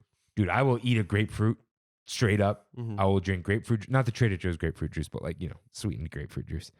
I'm down all day. Yeah. But grapefruit sculpin is not my thing, especially compared to mango cart. And how do we get here? Right. They tried too hard. Right. I won't say it here, but there's some new stuff coming from not Ballast Point. But yeah, it says a lot when you sell your company and leave and go do something else. Right. You're just like, I'm out. So I don't think it was a Food and Wine thing, but I got it at Sonoma Terrace. Bottle Logic had a beer there that wasn't even on the menu. I just saw the tap, and it was a yuzu beer. Ooh. But with rice wheat. Mm. It was the most interesting beer I've had in a while, because when I drank it, it had the like aftermath of horchata because of the rice. Interesting. So like my mouth was like coated. Ooh. It was weird. Sometimes dude. I like that. Me too. And I was just like, whoa, like that's interesting. Okay. And but yeah, it was awesome. Bottle Logic, you guys are doing it right. Nice. Keep it micro. Did you get anything else from California Craft Brews? No. Not a crazy long line like usual. No, it wasn't. I think it's where they put it. Yeah, that used to be Cluckadoodle Moo. There. Yeah. Yeah, I'm not anymore. Next up is Clackadoodle Moo. First up, smoked honey habanero chicken wings, which are chicken wings tossed, and honey habanero seasoning, which is a dry rub. Rain, you go. I loved them. Right? I loved them. So good. They were good, and the perfect 4 pieces: 2 drums, 2 flats. Oh yeah. Yeah. Brandy loves her dude. flats. I love my drums. See, that's me and Kimmy. Yeah. But I got this alone. Mm-hmm. I think they gave me 3 drums. Mm. Sitting pretty, dude. You were 100% right though. I wish I had ranch. Right? Yeah. If it had ranch, it would have been the best thing in Food and Wine. Like, dude, the thing with the wings, they're so hard to dip, and I'm not tearing and dipping. Right. Yeah. No. I need a deep cup of ranch. Yeah. Right. Like the Wingstop ones. I don't know. I don't eat there that much, if ever. Right. But yeah, it's so crispy. Yeah, they were good. I love crispy, dry rub wings. The chicken was nice and moist. Did the bones crack a little bit?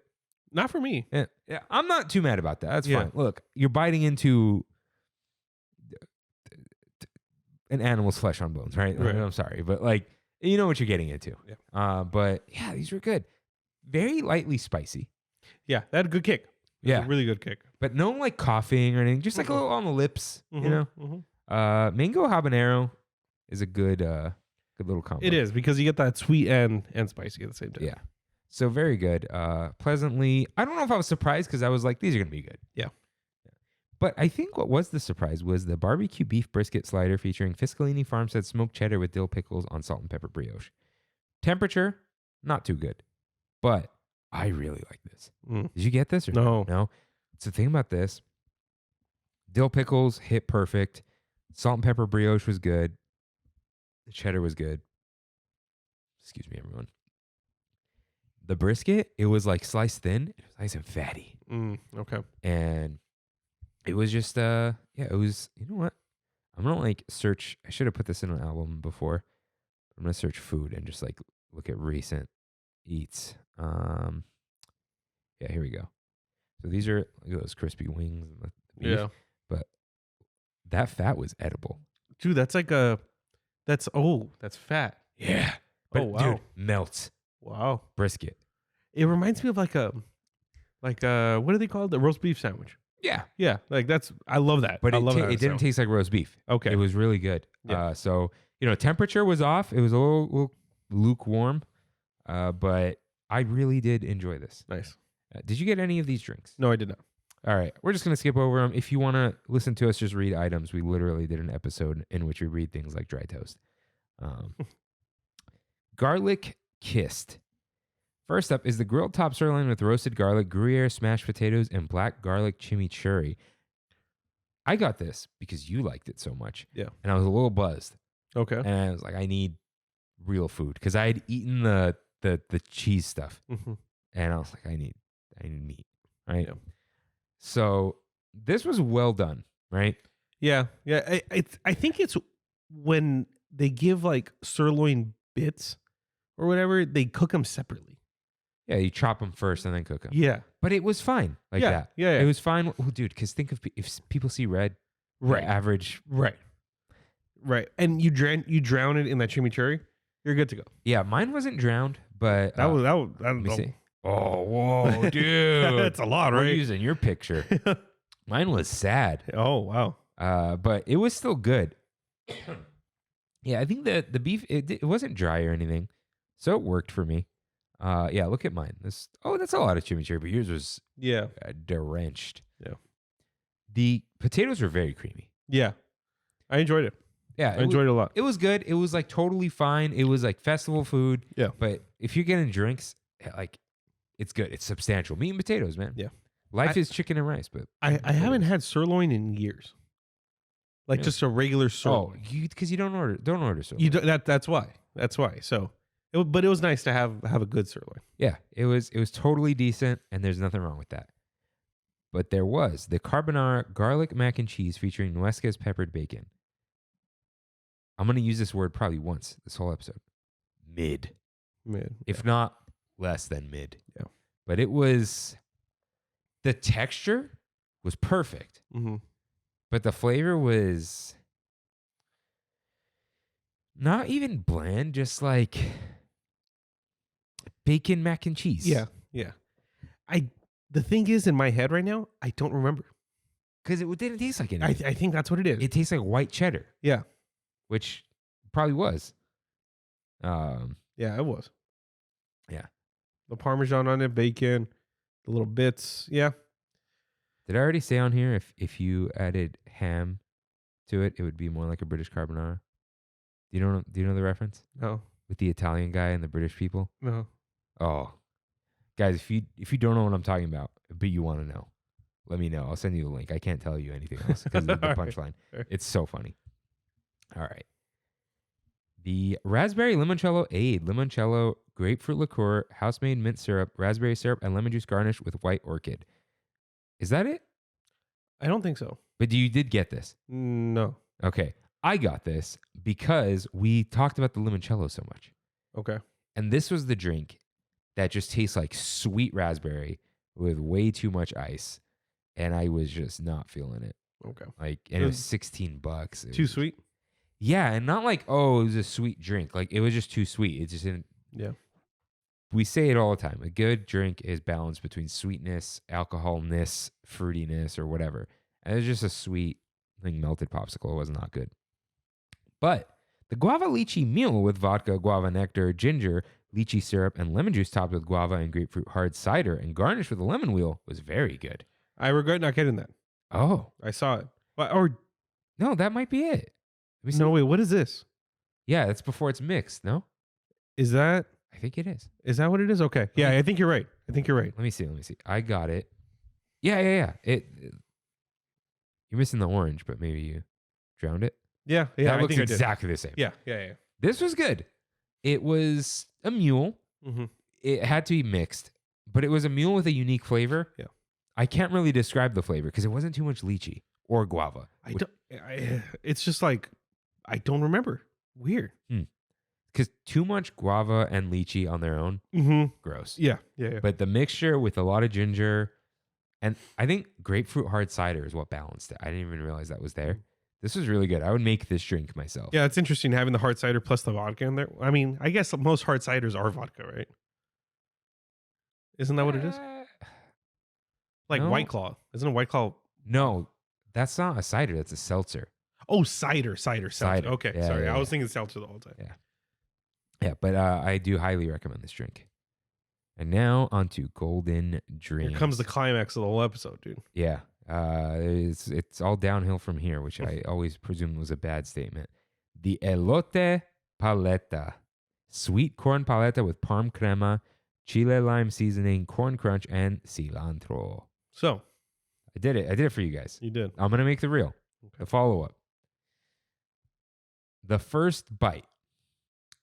It was sweet. The parm crema had that punch. That pungent punch. Oh. But very light.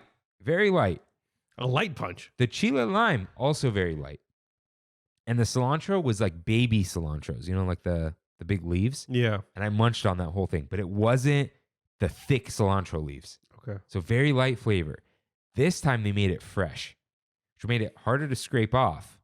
However, it wasn't frozen cheese, which is nasty. Yeah. So this kind of like spread.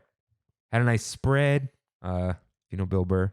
It's a good one. And it did not make me gag. The avocado one. That's good. I didn't gag, but I was gonna I guess that is. It wasn't like a retch. It was just like a like that, and that never happens to me. So it was like totally fine. Software update. No, not right now. And tons of software updates lately. It's getting annoying. What is this, Windows? Yeah. So yeah, it was totally fine. I think I took another bite of it, and then I scraped it off, and it was as I suspected. The paleta itself was totally fine. It was. I have this sneaking suspicion that both of them were banana ice cream, because this also tasted like banana. Weird. A little bit of the sweet corn tamale, but not like sweet corn. Yeah. So light banana. And avocado has a tendency to taste like banana. So I don't know. But totally accept if they just sold this by itself. Sweet. If they called it the sweet corn paleta, I think it would be a hit. A nice light dessert. You can get those at La Michoacana. Oh, that's the paletero. He's coming back. Oh, okay. It's about the time of the year again. What would I tell him? Maíz? What do they call it? Corn? Yeah, maíz. Yeah? Yeah. I'll ask him. I'll look it up. Even though limon is lime. Yeah. I'll never get over that. But yeah, totally fine. The gimmick was cool. Someone bought it like right in front of me too. It was only like $6 or $6.25. Tab or no tab? No tab. Okay. My tabs are gone. I only had 4 because I got it from Adrian. Oh, that's right. That's right. Yeah. Then did you have anything else here? No. All right, we're moving on, guys. We're moving on. Oh, wait. Wait, that flatbread. No, I did not get that. Okay. We thought about this, right? What? The flatbread. We were like, ooh, Yeah, interesting. we did. That's why I was like, did I? No, I did not. Did you get anything from I Heart Artichokes? I did. That's what I thought it was. The artichoke pizzetta with I did. artichoke and roasted garlic cream cheese with sun-dried tomatoes, pickled onions, and lemon olive oil drizzled microgreens. Yes, sir. How was this, Rain? Cream cheese heavy, Oh, which I was kind of upset about. But it was like, think of the cream cheese like marinara or like the pizza sauce. So it was like, what? it was like under cheese. Look, you, you can see it here. Okay, I get it. The sauce. The sauce was cream cheese. Okay. So everything over that, other than that, was really good. Brandy had this and said it was her favorite thing. Just like straight up her favorite thing there. That's She loved it. oh in a Disney 100 plate. Yeah, because this is I Heart Artichokes was by Mike and Sully. Mike and Sully. Yeah, Who Mike calls and Sully. it that? I feel like okay. Imagine there was no cream cheese, and it was like a manchego melted or something. Oh yeah, see that would have been much better. It should have been like a cheese bread. Yeah, It still sounds good, but yeah, I don't know. I think I could swing in for one last visit, but I don't know if I will. I did get the passion fruit rum cocktail. I did too. Yeah. This was delightful. It was awesome. It was a tiki drink. Yeah, it was white rum, Italian Amaro, Josh D'Amaro, passion fruit nectar, orange and lime juices, and guava puree garnished with an orange wedge. Yeah. Did I say the white rum? I think I did. Yeah, like a Mai Tai. Yeah. Anything passion fruit, I'm in. Yeah, me too. I don't know if Me too. I don't think I've ever eaten a passion fruit, Me either. but I'll drink it. Yeah. Yeah, and it was very good. Little sweet, but yeah, very tiki, chill, and it was that first sunny day. And I had that with that March 15th for me. So yeah, it was one of the first days too. Yeah, I had it with that Korean burrito. Oh, okay. Yeah, so that was pretty good. When did I have that? I'm trying to think. Because like Kimmy and I had something we had to do that day or something. I don't know. But yeah, good stuff. Nice. Oh, I think I had. No, day after your party. Hmm. Yeah, that's what it was. Okay. Next up is LA style. First up is the glazed barbecue pork belly with furikake togarashi mac salad. This was Brandy's favorite last year. It was, and it was still up there. We still loved it. The pork belly was, I think, even better this year. I think I agree. Fattier. It was delicious. Not dry. Yeah. The pork belly, amazing. The mac salad, I love mac salad. It was okay.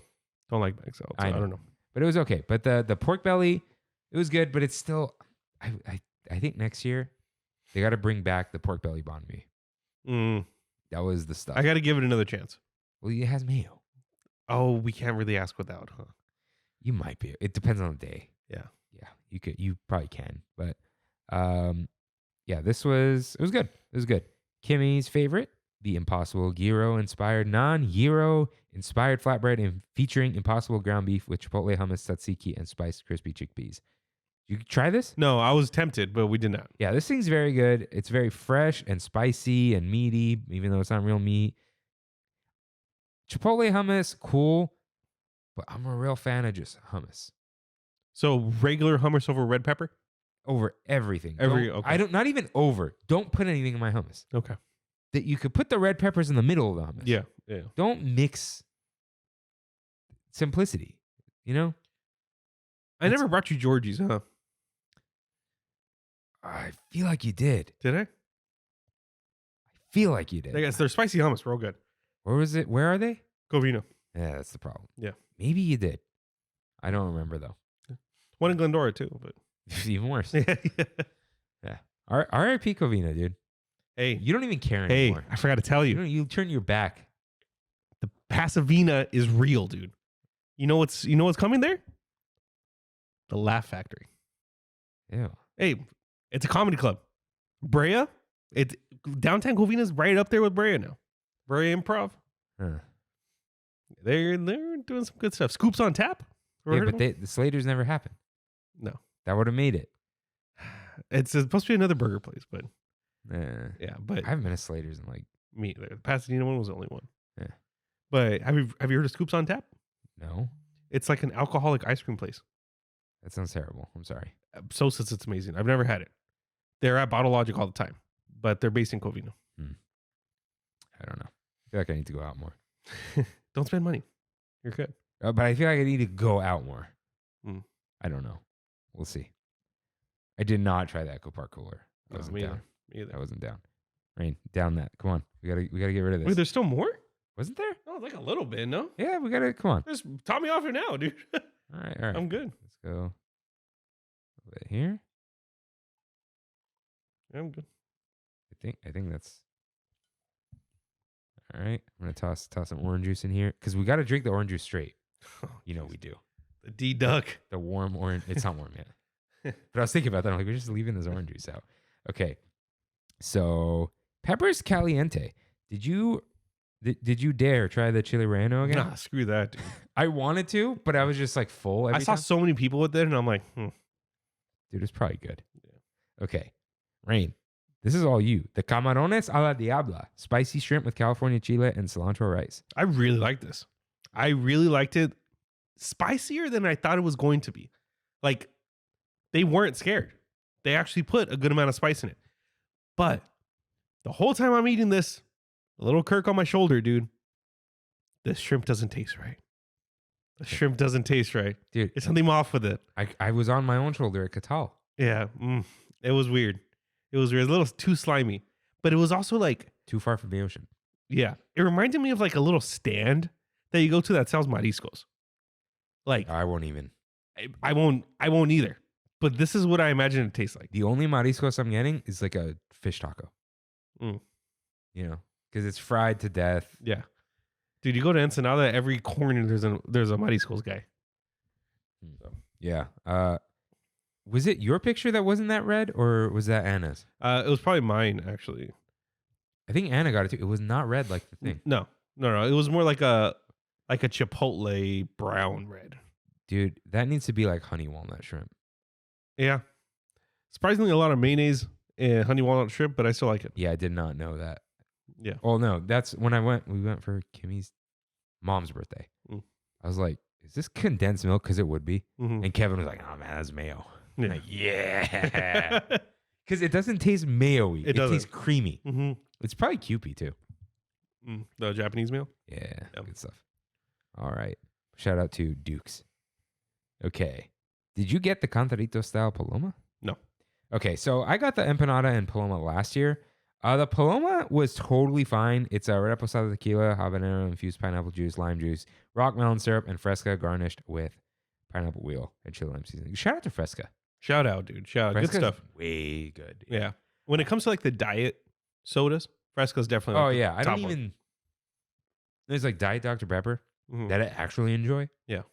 Beyond that, yeah, Fresca, which You know what's actually good too, which I just had? Pip Zero. Huh. That was really good. Yeah, the chili relleno empanada. It's an empanada with some like chopped up chilies in it. You know. Yeah. Al borde. Oh, dude, it's just salsa in there now. Or no, that's on top. That okay. Yeah. Never mind. All right, dude. I skipped avocado time. Same. Hard skip. Same. Impossible nachos. Not the way to do it. Yeah. I'll do impossible meatballs. You know what turned me off here was the olives. I'm all about the olives. I know, but I saw how many black olives were on that thing. And I was like, I'm so good. Dude, when there's the enchilada casserole plate Mhm. with the olives all over it, I'm in. Yeah. The surprise extra olive in the empanada, all of that. Okay. So as of right now, Yes. I have one thing left that I've had, and that's it. Where is it? This year, anyways. That's going to be at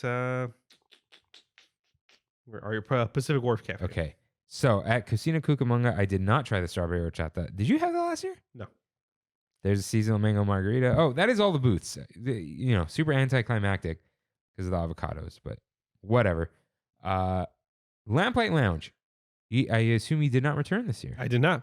But you are a stan for the ribeye for two, paired with a specially selected glass of wine. Share a 28-ounce bone-in ribeye with glazed baby carrots, poblano potato bake, roasted mushrooms, cipollini onions, and bourbon bacon compound butter with cookies and cream donuts for dessert, which are fresh glazed donuts topped with chocolate cookie crumble with vanilla and chocolate creme cookie dipping sauce. This is an amazing bang for your buck when it comes to lamplight. Yeah. Don't get me wrong, it's still a lot of money. It's like $140 or something. When you can go to That's a big ribeye. yeah, but you could go across the street to Fleming's and get the same thing for Tomahawk Tuesday. But I still, gotta do this Tomahawk Tuesday. yeah, it's great too. It's it's the best. But yeah, still one of the best things I've had for food and wine in general. Very filling, it's top notch. Like everything about this is top notch. Cookies and cream donuts, the best. Oh yeah, donut bar none at Lamplight. And I think you were the one that was saying that was selected by the cast members. Yeah, there. they tried 6 or 7. Yeah, of them. and that was the best one. So totally agreed. Totally. Yeah, Agreed. and it was a good steak. Yeah, definitely. And the potatoes are good. Yeah, this is a great meal. And when you go to Lamplight or a Carthay, not really Blue Bayou, but Lamplight or Carthay, when you say medium, you get it medium. Yeah. All right. Next up, Pacific Wharf Cafe, which has a grilled peach toast with ricotta mascarpone spread and arugula salad on a toasted sourdough bread. But I assume this is not the item. No, but I was very tempted for this. Yeah, That looks me too. sip and savor eligible. I almost got it on the side. Yeah. But they had berries and cream pudding, bread pudding, seasonal berry bread pudding with whipped topping, strawberry sauce, and creme anglaise. Not sip and savor eligible this year. No. Weird. Weird. But cheap. But cheap. Yeah. It's like $6.75 or Yeah, something. which is totally sip and savor. But Yeah. you wouldn't. It's too low. Too low. 7 or up. Right. 7 or up now. This I think was the best bread pudding I've had yet. Oh. Yeah, from That Christmas one hit me so hard. I love that one. you're more peppermint than I am though. I love Yeah. peppermint, but you're more the peppermint than I am. This was the first time Brandy and I finished the whole bread pudding. We were like, man, we want more. This was so good. The little strawberry compote stuff on top was fine. But the bread pudding this time wasn't dry. It wasn't wet. It was like that, like right in the middle. Right in the middle. It's exactly where you need it to be. So yeah, 10 out of 10. Best dessert. Was it the Gandalf of bread pudding? He was delayed? No. It wasn't early. Was it as no late? He arrives precisely when he means to. Yeah. Yeah, exactly. All right. So would you get this again?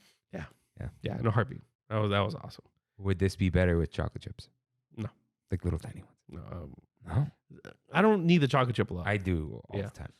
Everywhere. Dude, even like a creme brulee with a couple chocolate chips in it would be good. Like sometimes I just want the strawberry ice cream, you know. Sometimes it's rare. It's rare that happens to me, but sometimes I do. I want a little chocolate. I want an ice cream sandwich. Yeah. I want an ice cream sandwich. Strawberry shake though. Yes. Don't add chocolate to that. I gotta go in and out and get a Neapolitan. Yeah, so That's what we should have done today. No, it's too much time. I was coming from the other way this time. Yeah. Next time. All right. Maybe. Paradise Garden Grill. So this had the infamous torta de chilaquiles, fresh made telera bread with green chilaquiles, chorizo beans, chipotle crema, pickled onions, cilantro, and avocado spread. Plant-based, for sure. So yes, this was a sandwich of chips. Yeah. And I loved it. Dude, the salsa. You know what? Sometimes you get a salty salsa, and that's like the way to go. Yeah, sometimes it is. And Sometimes dude, it was just the chips were perfect. The salsa had so much flavor. The bread, is fine. So it was chorizo flavored beans. So chorizo. No, it was beans with the flavor of chorizo. Mm. So instead of it being fake, it was just beans. Okay. But imagine the bean seasoning. Yeah. Dude, you know what? It was the can of refried beans. Yeah. What's her name? Yeah. She's the homie. It's not Maria. No. Is it?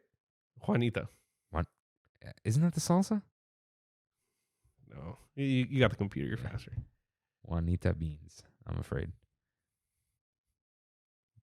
Rosarita, yeah. Yes. Juanita Rosarita. Yeah. Something. I don't know. Juanita's the hominy. Oh, yeah, you're right. Yeah, so I think that's what it tasted like. But, I think I mentioned this last time. You got to try Café Cultura in Santana. And yeah, in Santa Ana, there's this place called Cafe Cultura, also one in Azusa, but you won't probably be over there. They have a chilaquile burrito. I've had one of those. Oh yeah, okay. Dude, you know what the problem is? You know how they try to bring out all the food at the same time? Yeah, Well, if they made the chilaquiles burrito first, that soggy. clock's ticking. Yeah. Clock's ticking. I Yeah. tried to add asada, and it was Mhm. yeah, but it had rice in it too. Oh yeah, that's a lot. Rice, beans, and chips in a burrito. This one was I think it's the chips and egg and beans. I feel like you need steak in there. Mm. Yeah, but this was a pleasant surprise. I absolutely love Nice. this, and it came with chips. It's a lot of chips. A lot of chips, but it was really good. Kimmy got the bulgogi fried rice with kimchi, egg, pickled cucumbers, green onions, and sesame seeds, which had the probably satine. Mm-hmm. It was like a frozen bulgogi bowl. No, No, like everything was cooked fine. It had that flavor. yeah, The Trader Joe's bulgogi. yeah. And I was not a fan of this. I feel like I've had the Impossible Gyro, but not as fries. So I did not try this, but I may have had this last year. I'm guessing you didn't go anywhere here. No. Buffalo mac and cheese with buffalo cauliflower. No. You tried to get the peach blueberry We cobbler. all tried, and she told us don't. Vegan shouldn't make desserts. Yes, vegans shouldn't bake. Yeah. Because you can't put butter in there. Yeah. So you did get the lemon chiffon Yeah. pie, which Yeah. you said was good. It was fine. I'm not a lemon chiffon guy, but it was good. All right. Did you get anything at the Paradise Garden Grill Beer Garden? No. The first time ever in history that That we've there had was a beer garden? Yeah. Did you get any cocktails at Sonoma Terrace hosted by Corksicle? Did you get the grilled cheese? I wanted it. Was real tempted, but I got the hot dog instead. That's where I got the yuzu beer. Okay. This is so I guess they put cocktails at, and the at is also the C. That does not I work. hate it. dude. Yeah, it doesn't. It doesn't work. It does not work. When there's a letter inside of a symbol, you automatically think that it's that letter. Yeah. And also the symbol is a word. Yeah. Anyways. Studio Catering Company, they had the burrito. I don't know where it is. They also had the Korean fried chicken. Did you try the Korean fried chicken? I did, and I loved it. It was just cold. Okay. That is Korean fried chicken topped with gochujang sauce, kimchi, coleslaw, and pickled onion served on sweet Hawaiian bread. I did try the watermelon punch, which is Korean style watermelon punch with Sprite and oat I milk. did too. Half of it was good. It was not good. I I threw it away. The Sprite was probably the worst part. The watermelon oat milk I was down with. Hmm. I think the Sprite ruined it. Yeah. The lemon lime just didn't work. Rain, you wanted to try Like a Lemon Raspberry Pie Churro from Terran Treats. And I did not. I even showed it to Brett. I talked about wanting to try this. Yes. Really? Because I saw it on the Sip and Savor again. I mean, on the Foodie guide. Mhm. And I showed Brandy like, hey, I want this. She's like, no.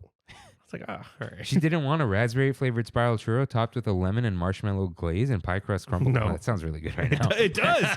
It does. Let's go. Yeah. But the outdoor vending carts had pretzel bites with beer cheese sauce, which they have that at the Pacific Wharf, right? Yeah, I don't know. Yeah. Speedboat salt and lime blonde ale.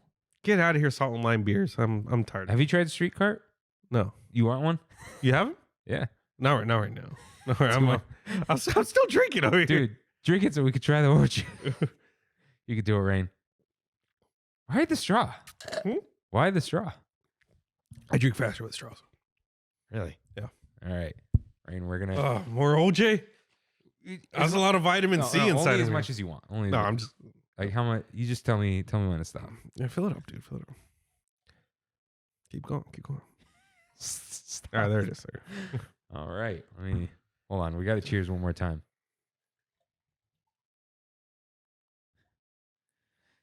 To Donald Duck. To the D Duck. Yeah, that tastes very, very different without the champagne.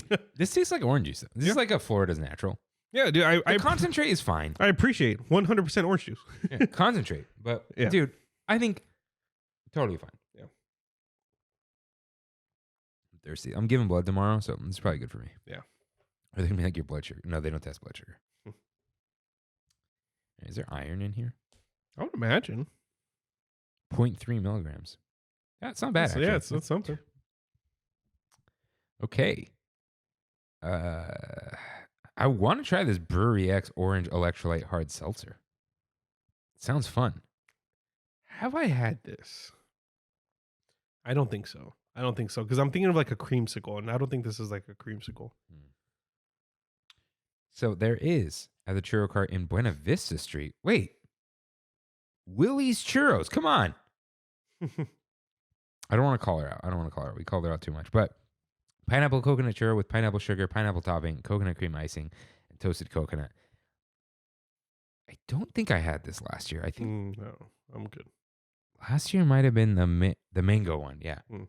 I did not try this. But Rain, the churro This cart. is the last thing I had, actually. The churro cart in Hollywood Land. We are ending our tasting with the tiramisu churro rolled in vanilla cocoa sugar and drizzled with espresso sauce. Rain, take us away. I was disappointed. Huh? I was disappointed. You said this was the best thing you've had. No, I didn't. I thought you did. No, definitely Okay. not. For context, though, you bought this thing, Yeah. you put it on a table, and then you left. Yeah, and then I took like 10 minutes getting drinks. So it was cold. It was cold by the time we got back. Oh, okay. Yeah. And taste was fine. I think I would have preferred the churro by itself. Sad to say. So all in all, keep my tiramisu separate from my churros, and my churros separate from my tiramisu. So How did you feel about the espresso sauce? I liked it. I did like that. See, I think I would have rather had that as a dipping sauce. Yeah. I kept trying to dip it in there. Yeah. Because it was a good, light coffee flavor. Mm-hmm. The churro itself wasn't. That's fine. Like, Yeah. So the sauce was doing a lot of work. Like I kept scraping it. Yeah. But I did enjoy this. But I didn't. we bought it, went around the corner, sat down, and ate it. Okay. Yeah. Sure. You know what I appreciate about these special churros? They're cut in half, Yeah. which for sharing Is great. great. Yeah, that is great. Okay. So, sorry guys, I'm just burping up a storm here. It was that Lamarca, man. I don't even know if this is considered terrible, good, average. You know? I know the normal, other than Lamarca, is Cook's. I don't even know. That's like the thick boy that you get at Costco for like $12. Is it the green label with the Yeah. gold writing? Yeah. Dude, that's what that guy bought at Hearthstone when he was like, it's all for me. Really? Oh, I'm pretty sure. Jesus. Yeah. So it was a little one though. But okay. We've split up a write-in. But Emily W.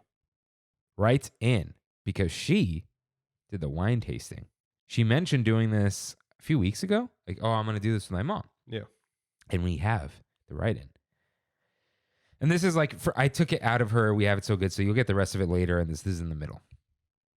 Our tasting was at 2 p.m. hosted by Weens? Wyans? Family. Vines? Veens? Beans? Yeah. Maybe. We're going with Veens, even if it's incorrect, because it's fun. Veens Family Cellars of Temecula. Brian Vasquez was their representative and the only winemaker from the winery that was not part of the Veens family. All right. I regretted not choosing a booth because some ladies who make wine their personality sat next to us at our chosen table. Oh, no. They and another person at a separate table made the same joke to the servers about leaving the already poured wine at the empty seats because they'd be happy to drink them. Then they acted like it was sacrilege that the servers had to pour out the unclaimed wine from the glasses outside, and making jokes about how if they fell downstairs with a glass of wine in their hand, they'd sacrifice themselves before the precious wine. It got old fast. We tried 1 white and 2 reds. I'm very much a sweeter drink person, so the reds were wasted on me. I made sure to save some white to finish on a good note and mix the 2 reds together to see if they were more palatable. They were. One was from a $95 reserve bottle, and I thought it was the worst. LOL. Yeah, I feel like a wine tasting at Disney is just... Yeah, seems like a miss. But, you know, she had a good day that we'll get back to. But, yeah, I feel like you got to go from like $20 bottle to $200 bottle. No in between. Right. Because I've had wine from a $250 bottle of wine, some Farniente, good stuff.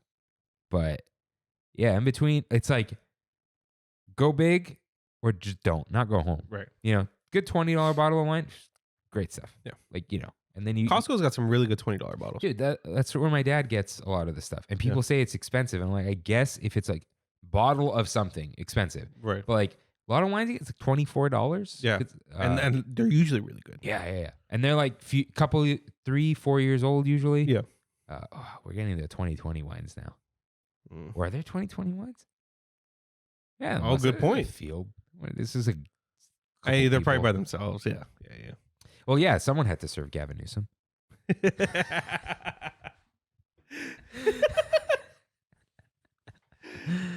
Oh man. All right. So, Rain, let's talk about some music and some vibes to close off the Big Thunder topic. First of all, shout out to Fat Cat Swinger. Did you see them at all? Besides, only when we went. Yeah. That's the Frank Sinatra team. Right. That's the B team, right? I think it's Frank Fridays. Is it really? I'm calling it that. Right. But it was because Friday. I was there on another Friday and it was that guy. Oh, okay. But I was there that one Wednesday alone, and it was Marco and the other guy's name. Okay. Hold on. I feel bad because I like him too. I like them both a lot. So Marco's Ernesto de la Cruz? He's friends with Ernesto de la Cruz. Got it. Yes, Fat Cat Swinger. Jazz Rockabilly Group is what they call themselves. That's fair. Yeah, I can see that. Yeah, about. Let's see. Come on, give us some names. Who do you think is the top? Dude, look at these guys. Yeah, they know they're cool. Who do you think is the top act at Disneyland, music wise? Do you give it to them or the Divas? These guys, dude. I Really? love the Divas, but the Divas aren't a party. They're just very talented. Right. Oh, you know what? If I go old Instagram logo, surely, yeah, he's got to be tagged. Let's see. Man, what is his name? Oh, tag Jonas Brothers. All right. Oh, Mark. Wait, there's Marco and Mark? Yeah. So Marco, Marks. Marco Palos and Mark Kapitsky. The Marks. All right. Yeah. So they're both great. So they were there, dude. They're so fun. They're they're perfect for Food and wine. There was some other band that I think Emily is gonna mention that I just didn't see because I was there on Wednesdays and Fridays, and that was them. So yeah, shout out though. They're not there anymore. Yachtly Crew is great from a few years ago. They did a good version of Africa. The Loop was fun to hear again. They've added more songs, so it's not as. But I'm so tired of that Gwen Stefani song, or No Doubt. I think it was like the last No Doubt song. I'm tired of the Red Hot Chili Peppers song. Red Hot Chili Peppers, yeah, too much. And what's the No Doubt song? I know what you're talking about, but I don't know. What any of the words. I heard Raven singing it. Oh, so I'll ask her. What it's called because I have no idea. But yeah. Shout out to even the Miley Cyrus song is decent. Yeah. Malibu. Yeah. Of course. The Wire by Haim. Matisse Yahoo. Yeah. That one cumbia song that's like called something cumbia. No idea. I'm sure if I heard it, Oh yeah. Because dude, that loop is only like 45 minutes long. I feel like it's a little longer. There's a California Dreamin' by like Fleischwimmer. It's like an electronic thing. Yeah. Let's see. They added California by something Delta, right? That sad song. And there's one more, but the loop's pretty good for the most part, right? And they do the weird California Love that turns into a different California Love. Yeah. That one is a little odd. Yeah, but it is fun. But dude, was it understated this year? I don't know. It was just weird. It was different. I didn't feel Food and Wine this year. Yeah. I was not in the mood. I don't know if it was just too many people this year. Maybe. But also, we also had sort of a California. That felt like the most Food and Wine thing to me. Yeah. And I already miss it. Yeah. Man, when's it gone? The final day of Food and Wine? Yeah, 25th. Oh. Which it ends on a Tuesday. Very weird. Yeah. Usually I'm wrong about the dates, but it is the 25th. Yeah, I didn't feel it wasn't like Food and Wine mode. Maybe we're just like festivaled out. We need to miss a festival. Lunar New Year was too long, maybe? Yeah. It needs to go away. I'm sorry. Or not be a booth festival. Yeah. Make it a special items festival. Right. Foodie guide. Give us a foodie guide. Yeah, I feel like now whenever I go through the walkway with all the booths, I have it in the back of my mind that Brandy hates it. She hates that walkway It is a nightmare. During festival season, she's like, I hate that area. Like, that's why we always like chill at Sonoma Terrace and not like at the tables. But when it's not Food and Wine, she's like, this is the best walkway ever. But during Food and Wine, it's bad. Yeah, I don't know. Yeah, something seemed off. Yeah. I think it's too high key now. It was low key. Yeah. It turned too much into, do you want to be a foodie? Eat this food. Instead of you know what? I think it was trying to be fancy before, and now it's trying to be wacky. Back in the day, I know, I went to the first one not realizing it was the first one, but it was like lamb cheeks. Yeah. Weird stuff. Like crazy beefs and like wine pairings and whatever. And now it's like a hot dog. It's wings. Yeah. It's a slider, which they've always had that kind of stuff, right? But there aren't like dishes anymore. Yeah. That's why I think I like the sirloin so much.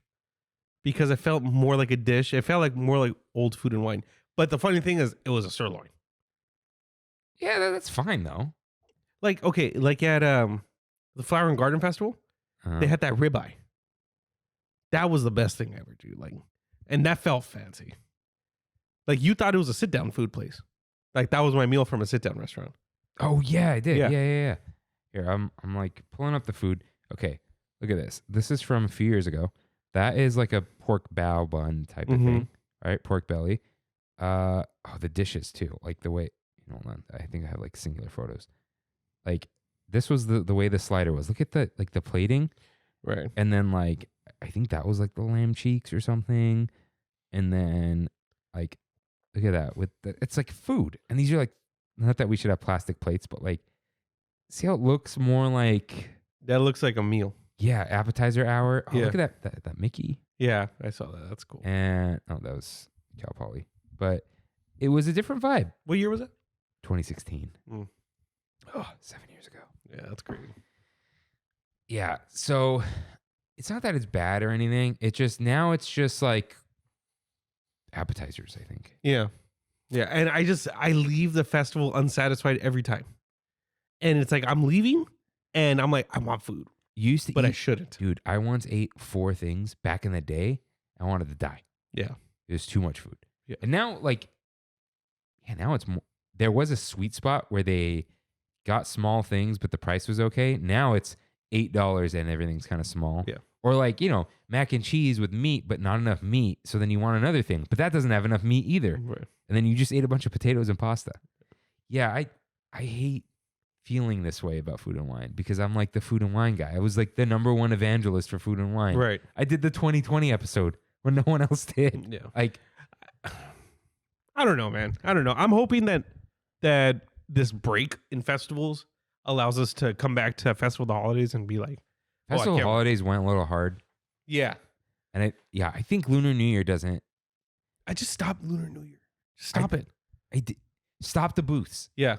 It didn't work with the cold food and everything. Yeah, it did not. But it works as like, dude, have like a cool cone, Right. Like just do different things. Like have Paradise Garden Grill be a total Mulan area or something. Right.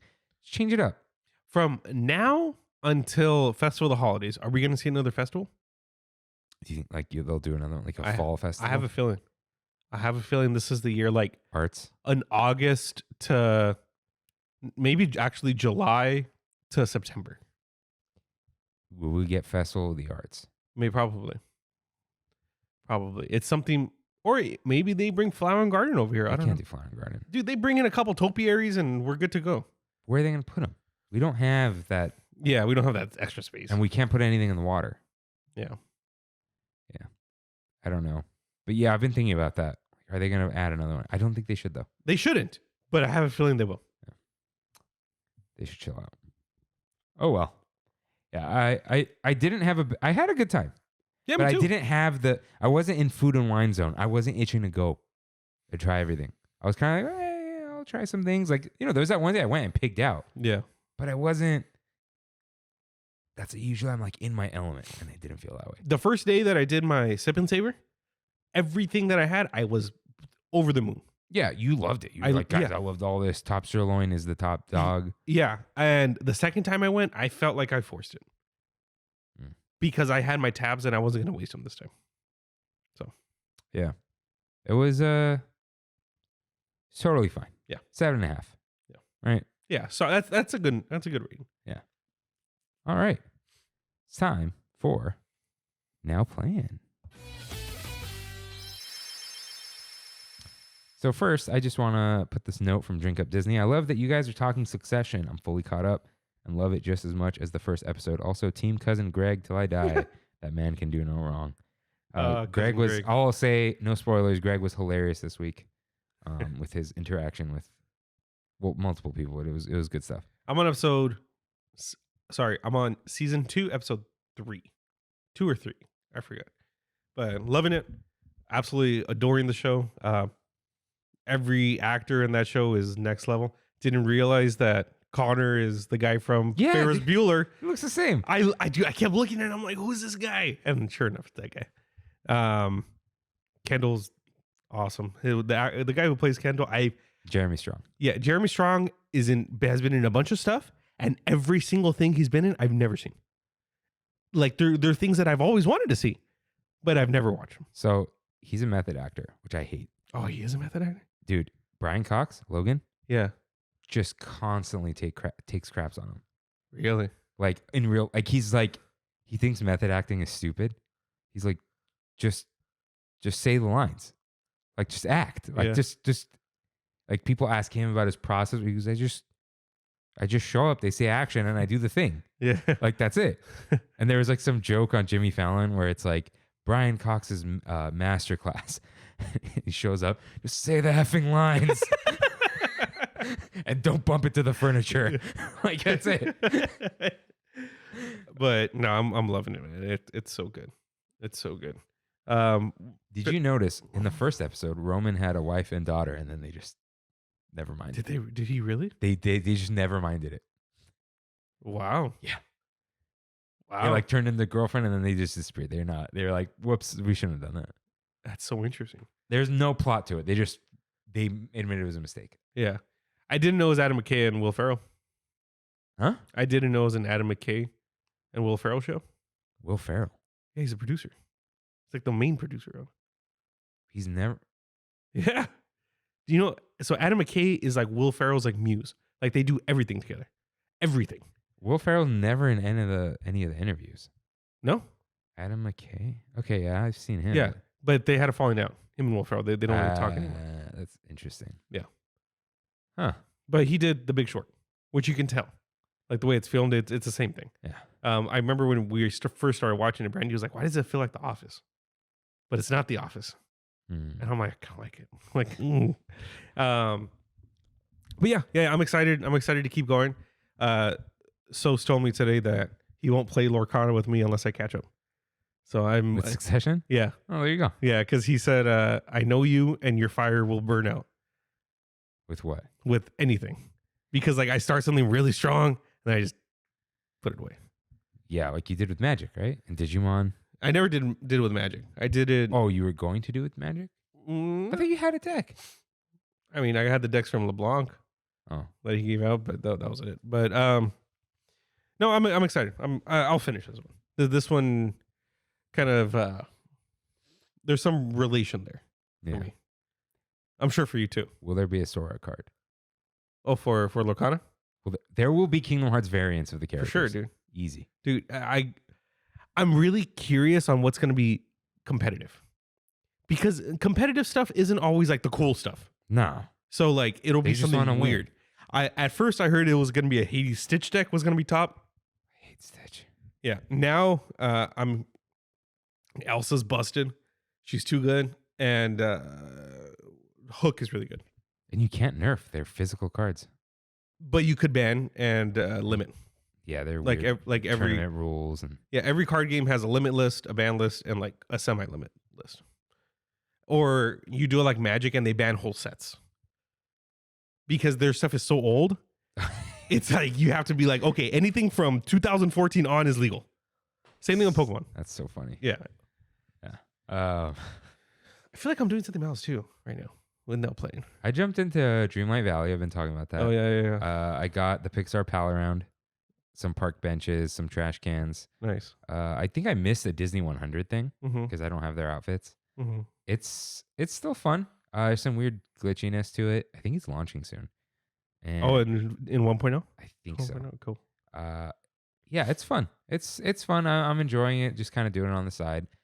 I played a little bit more of Horizon Call of the Mountain yesterday. Mm-hmm. So, dude, there's this like stealthy section, which I didn't completely understand how to do it, but it's okay. But these watchers. Do you teleport? Oh no, dude, you're walking with your arms swinging. Really? Yeah. You don't get motion sickness? You have to move your arms physically to do it. Mm-hmm. Okay. So, but there's teleport mode if you want it. But I just opened the window, and people say just point a fan at yourself. And you're fine. For most people, if you get like extreme motion sickness, don't do it. Yeah. Anyways, stealth section, and the watchers like see you, and there was like one part. It was like kind of late, so I needed to get to the checkpoint and like go to sleep. Right. So it's kind of late. Watchers like kind of see me, and I'm climbing, and they start shooting at me. And normally in a game, you sprint. In this, you have to climb faster in real life. So I'm just like, and you can climb higher, so you have to reach higher. So I'm like, pull fast, and like if you pull down faster, you pull yourself up faster. I was sweating, dude. Nice. It was fun though. It was really cool. It needs more combat, but like you don't get a bow and arrow? You do. Oh, I've had one combat encounter, and the other time I shot at one, but I wasn't supposed to. I still beat him. Yeah. But the one combat encounter I had was like the coolest thing I've ever done in VR. Cool. With like dodging and whatever. Yeah. But, Yeah. and it doesn't let you dodge when you're not in an encounter. If you just like spook one of them and they start shooting at you, I think dodge didn't work unless I was hitting weird. or I was hitting the wrong buttons. Yeah. Which is entirely possible.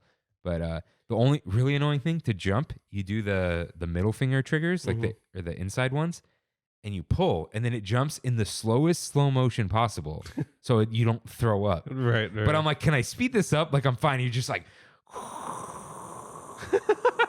That is weird. I'm like, come on. Yeah. Like I tried to reach out and grab and it doesn't let. But still very cool. Kimmy tried puzzling places and loved it. There are 5 Armenia locations. Turns out the photogrammetry and puzzle maker is Armenian. It's a German company, but the guy is Armenian. So shout out. Yeah. So she built God in the Temple, which was cool. And started reading The Hobbit. Oh, so maybe I'll join you soon. I think I've read half of it. Nice. I might. I bought the other books, and it's coming with an extra copy of The Hobbit. I'll give you one of them. You gave me The Hobbit. It's so tiny though. That's like the decorative copy. Oh, this is like a big paperback with big text. Okay. I read the first chapter, which is it ends when Bilbo goes to sleep after everyone shows up. Okay. So like and then he wakes up the next morning. Yeah. So I've listened to like 7 or 8 hours worth of the audiobook. I didn't even know the book's that long.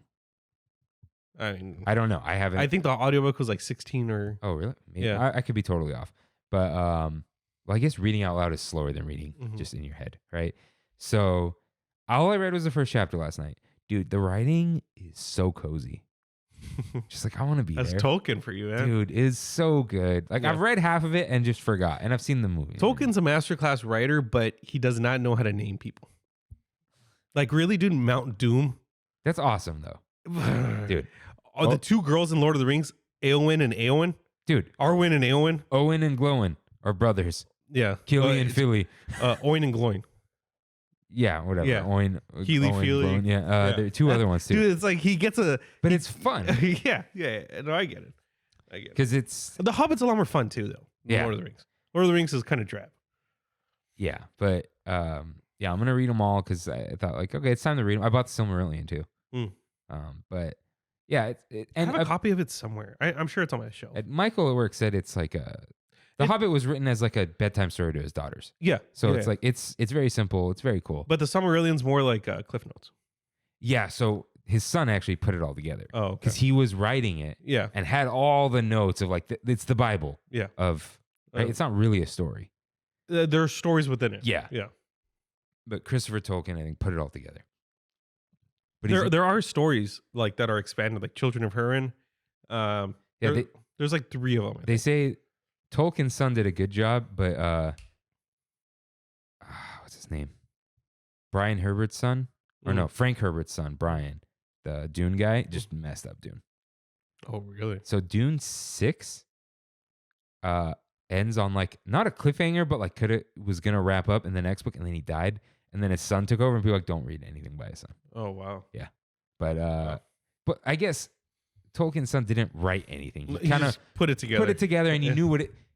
I'm sure he was probably close with his dad, so he knew what he was talking about and whatever, right? I watch a lot of it's a Middle Earth YouTube channel. I forgot what it's called, but he just like goes into like deep lore on a lot of the stuff. And one of the first things he says is Tolkien made Lord of the Rings to be the Greek equivalent.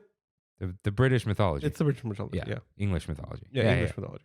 Because they don't have one. Nothing. They have nothing. So I mean, that's cool mythology if you ask me. So yeah, that's why he says a long time ago the dwarfs with an F, not a V, but it was used to be like this, and they would scratch the runes. He describes that the first. It's weird. It's not chapter 1. It's right before it, but it says in runes, The Hobbit, or There and Back Again. Mm-hmm. He just describes dwarfs and runes. Just like that's the first page. And you what? Yeah. But yeah. Speaking of that, sorry. No, I was just gonna say RJ's been pushing me to read the Silmarillion for 10 years. Oh, so I'm sure if he hears this, or I tell him I'm reading it, he's gonna be like, "Dude, I can't wait." Like he wants to talk about. He knows all the deep lore. Dude. Does he? RJ is like a hardcore nerd, but he's not annoying about it. Yeah. He's not like, look what I will like. Yeah, at all.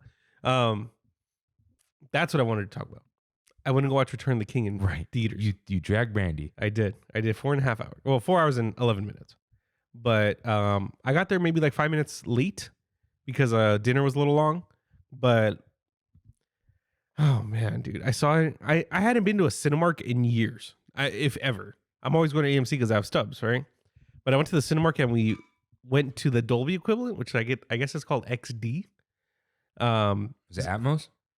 I don't know. Oh wait, but it wasn't shot in Atmos. Anyways. Yeah.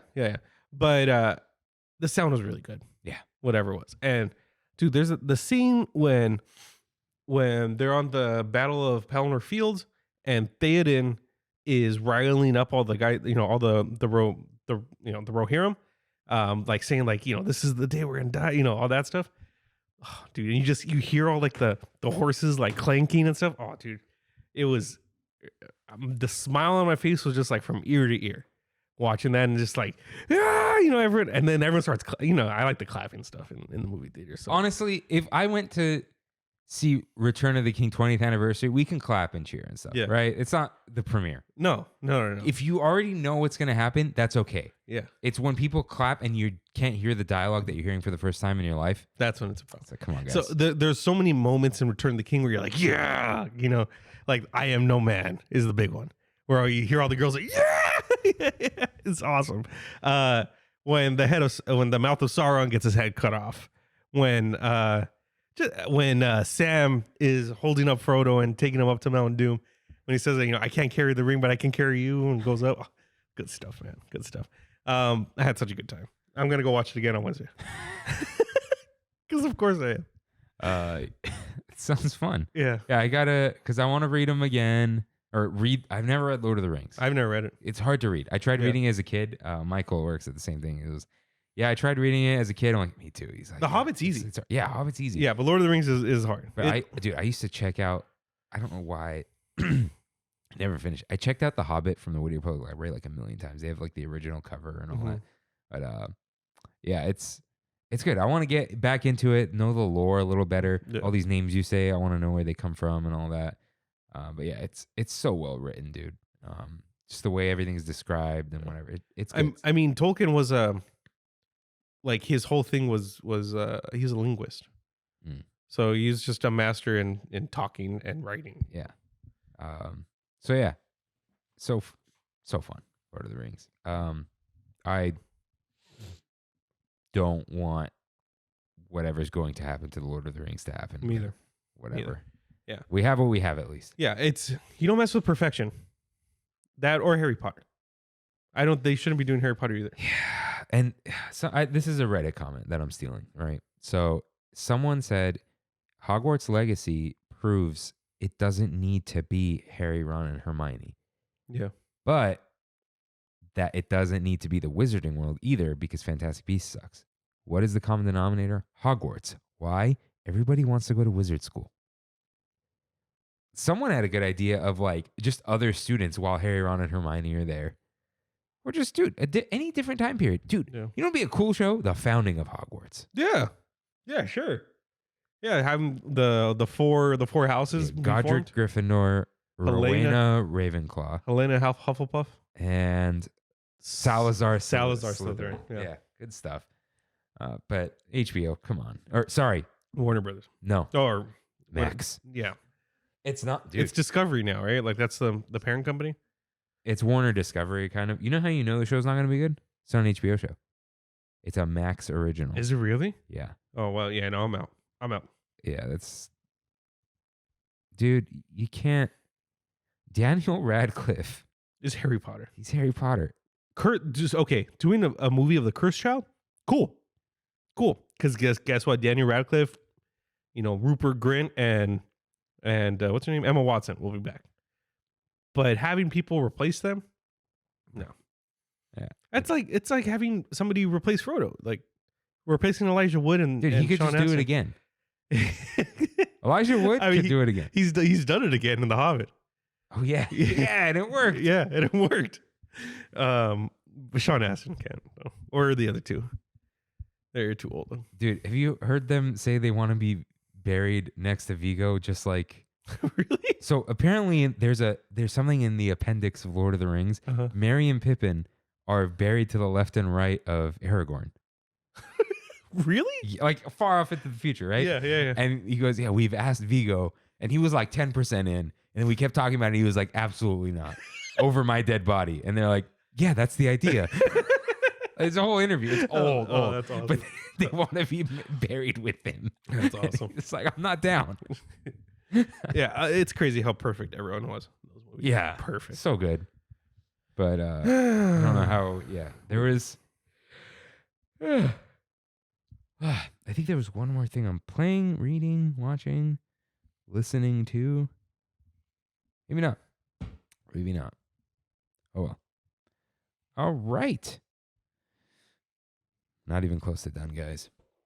It's time for We Have It So Good, where we in the Tram fam talk about our trips to Disneyland and what's bringing us joy lately. Write in with your trip recaps. Trammin.com/ask. So, Ozzy writes in, bro, downtown Disney in the 2000s. My mom used to take us all the time. We had an ESPN zone all the time. My parents took us, I think I already wrote the Rainforest Cafe for the 6th grade graduation. First time he had Earl was in 2012 when his Nana took them to Disneyland. And he asks, at Naples, do you remember when they used to give you the dough to play with while you were waiting for your food? That was the best part. No? No. I think I've heard of this, though. But he also went to Build-A-Bear in 6th grade. I forgot about me too. Forgot about Build-A-Bear. Yeah, now it's a Black Tap and Ballast Point. Yeah. He replaced it with burger and beers. Remember the ride makers also? Oh, Yeah. you and Sos went there? Right? Sos went there. Hey, he said he had a great time. Yeah. Emily writes in, hey, Kirk and Rain. I commented on YouTube a few weeks ago about getting tickets for my mom and me for a wine tasting at DCA on Sunday, March 19th. Writing in today to tell you how it went, along with the rest of my day I spent at the parks with my mom. Spending time with my mom in general is wonderful. Shout out to Susan. She doesn't listen, but maybe I'll tell her to tune in for the episode if this gets featured. Shout out, Susan. Hi, Susan. So I had it so good even before we got to the park. An empty tram pulled up right as we got through security, so we didn't have to wait. And we got to sit in the front car, too. We were matching Food and Wine 2020. Bright pink spirit jerseys the whole day. My mom has no interest in Star Wars, but she surprised me by wanting to rope drop Rise to get the full experience. She rode it once with me in 2021 for my birthday trip, but pandemic changes were in effect, so we had no idea what was going on. Masks were muffling cast members' voices. The hologram room was bypassed altogether. This time, she enjoyed it a lot more. Waited in line for 30 minutes tops. The First Order CM, who directed us to our places, really helped us get immersed into the scene, and everything was working, but the huge moving guns. If those just completely broken, it seems like it. Yeah, I don't think they're coming back. Sad, because I love them, but yeah, but we still pause before them. That's what's stupid. yeah. Okay. We rode Snow White and the teacups and waited nearly 30 minutes for Autopia because my mom wanted to drive. Ellipses. If any CM looked like they wanted to quit, it was these guys. The diesel fumes are strong, and there must have been an issue with getting the cars to go because we saw at least 2 stallouts while on the track. I also apparently exited the vehicle before I was supposed to. How am I supposed to know the bored-looking CM wants me to stay seated even though my seatbelt is unbuckled? I'm fine not riding that ride for another 5 years or ever. The line for Astro Blasters looked long, but it only took 10 minutes. I got my highest score at 383,200. Whoa, jeez. Yeah. I think I managed to hit the Z in the middle of Zerg chest for the first time. You've hit that a few times if you got that score. We park hopped around 11:30 a.m. to check out food and wine. Got a sip and savor pass and wasted no time grabbing a Cubano slider and blueberry pancake cold brew. Slider was fine, and the cold brew was pretty good. Better than chimney sweep at Jolly Holiday. Fight me. Grabbed the sirloin and carbonara mac from Garlic Kiss. My mom liked the sirloin, and I liked the mac, so it was a win-win. We grabbed the water at Paradise Garden Grill and sat outside to enjoy music from Fault Lines, the acoustic pop folk band. They were top tier. We sat and listened for the entirety of their set. I then waited 45 minutes unnecessarily in the unnecessarily loud Midway Mania queue. Why is that room so cacophonous? Worst room. Worst standby room in general. Yeah. During which I got a call from the wine tasting host to let me know that our tasting has been moved from Sonoma Terrace to the second level of Carthay Circle due to light rain. Whoa, a call. That's cool. Yeah. And then this is where we cut in with that or cut out, whatever. So now, after that, we then watched a cooking demonstration at 3:30 in Hollywoodland. I've seen them set up for this, but I've never watched it. Yeah, I've never seen it either. Yeah. And I grabbed the pork belly from LA Style. It was the worst thing we got by far, with literally no meat in the serving. All of it was gelatinous fat, basically inedible. I'd eat all the fat. It needs to be a good mix, for sure. Yeah. And maybe it wasn't melty, but yeah, give me that gelatinous fat. Sounds weird. And Rain, avoid this mac at all costs. It was mainly mayonnaise. Hard pass. Grabbed and shared a passion fruit rum cocktail. Met Chef Goofy, then tried the Century of Mimosa Flight. Pours were itty bitty and definitely not worth $6 per glass. Plus, my mom and I agreed we only liked one of the 3 flavors. I think it was the dragon fruit. Split the IPA dog and the brisket slider, both of which were tasty but not mind blowing. We rode Soarin', which was a major disappointment. The only bright side that it was over California. So here's why. We waited just about an hour to ride, and we were seated at the bottom right corner. Oh, that sucks. A child in the row in front of us was sobbing and telling his parents he didn't want to go, but no one let him off. And to top it all off, someone's dogs were out and in full view for the entire ride. Maybe their dogs were barking. Yeah, they were barking. Dude, I saw some Crocs. I sent them to Selena and Amanda. That's the first people that remind me of that. There were Crocs, and on the back it said dogs were barking. Awesome. So they were in sport mode. They were in sport mode, yeah. We rode. Oh, sorry. We said that. It was honestly the worst part of the day, even worse than Autopia. After we landed, the crying boy tearfully yelled, "I hated that ride." And she says, "Rider switch is a thing for a reason, dum-dums." Really dampened the mood. My mom wanted to play a game from the boardwalk, so that was our last stop. We battled against each other at the Bullseye Stallion Stampede, seated skee ball. And she beat me by a couple of gallops. Since there were only 2 of us, her prize was supposed to be small, but the CM made some magic and gifted us the large prize, which is a bullseye the size of a small to medium dog. Oh, wow. Certainly made for a happier end than our Soarin' experience. We were done by 6:45 and headed home. This was way longer than I expected it to be, so feel free to pare it down. Ha! I can also send pictures from the day in the Discord. Thank you for always brightening my Wednesdays. Nice. Thank you for writing in. That Wait, was she fun. went Wednesday? I think I was there. This is this is 2 weeks ago. Oh, 2 weeks ago. Yeah, Okay. yeah. I forgot to put it last week, but then it worked out, and I said, "Is it cool if I split this?" Yeah. Because of wine tasting. Thanks for letting us know we shouldn't do that. I did have was one. there Wednesday. Wayne. Wayne. No, definitely not. That's what Randy's niece calls me. That was on the show. Wayne. No, it's Rain. We Yeah.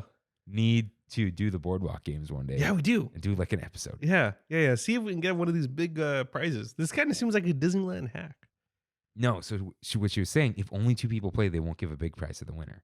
Mm-hmm. Yeah. Mm-hmm. What's up with your hair right now? Oh, what's going? Oh, Flying. is it? It's the mic, dude.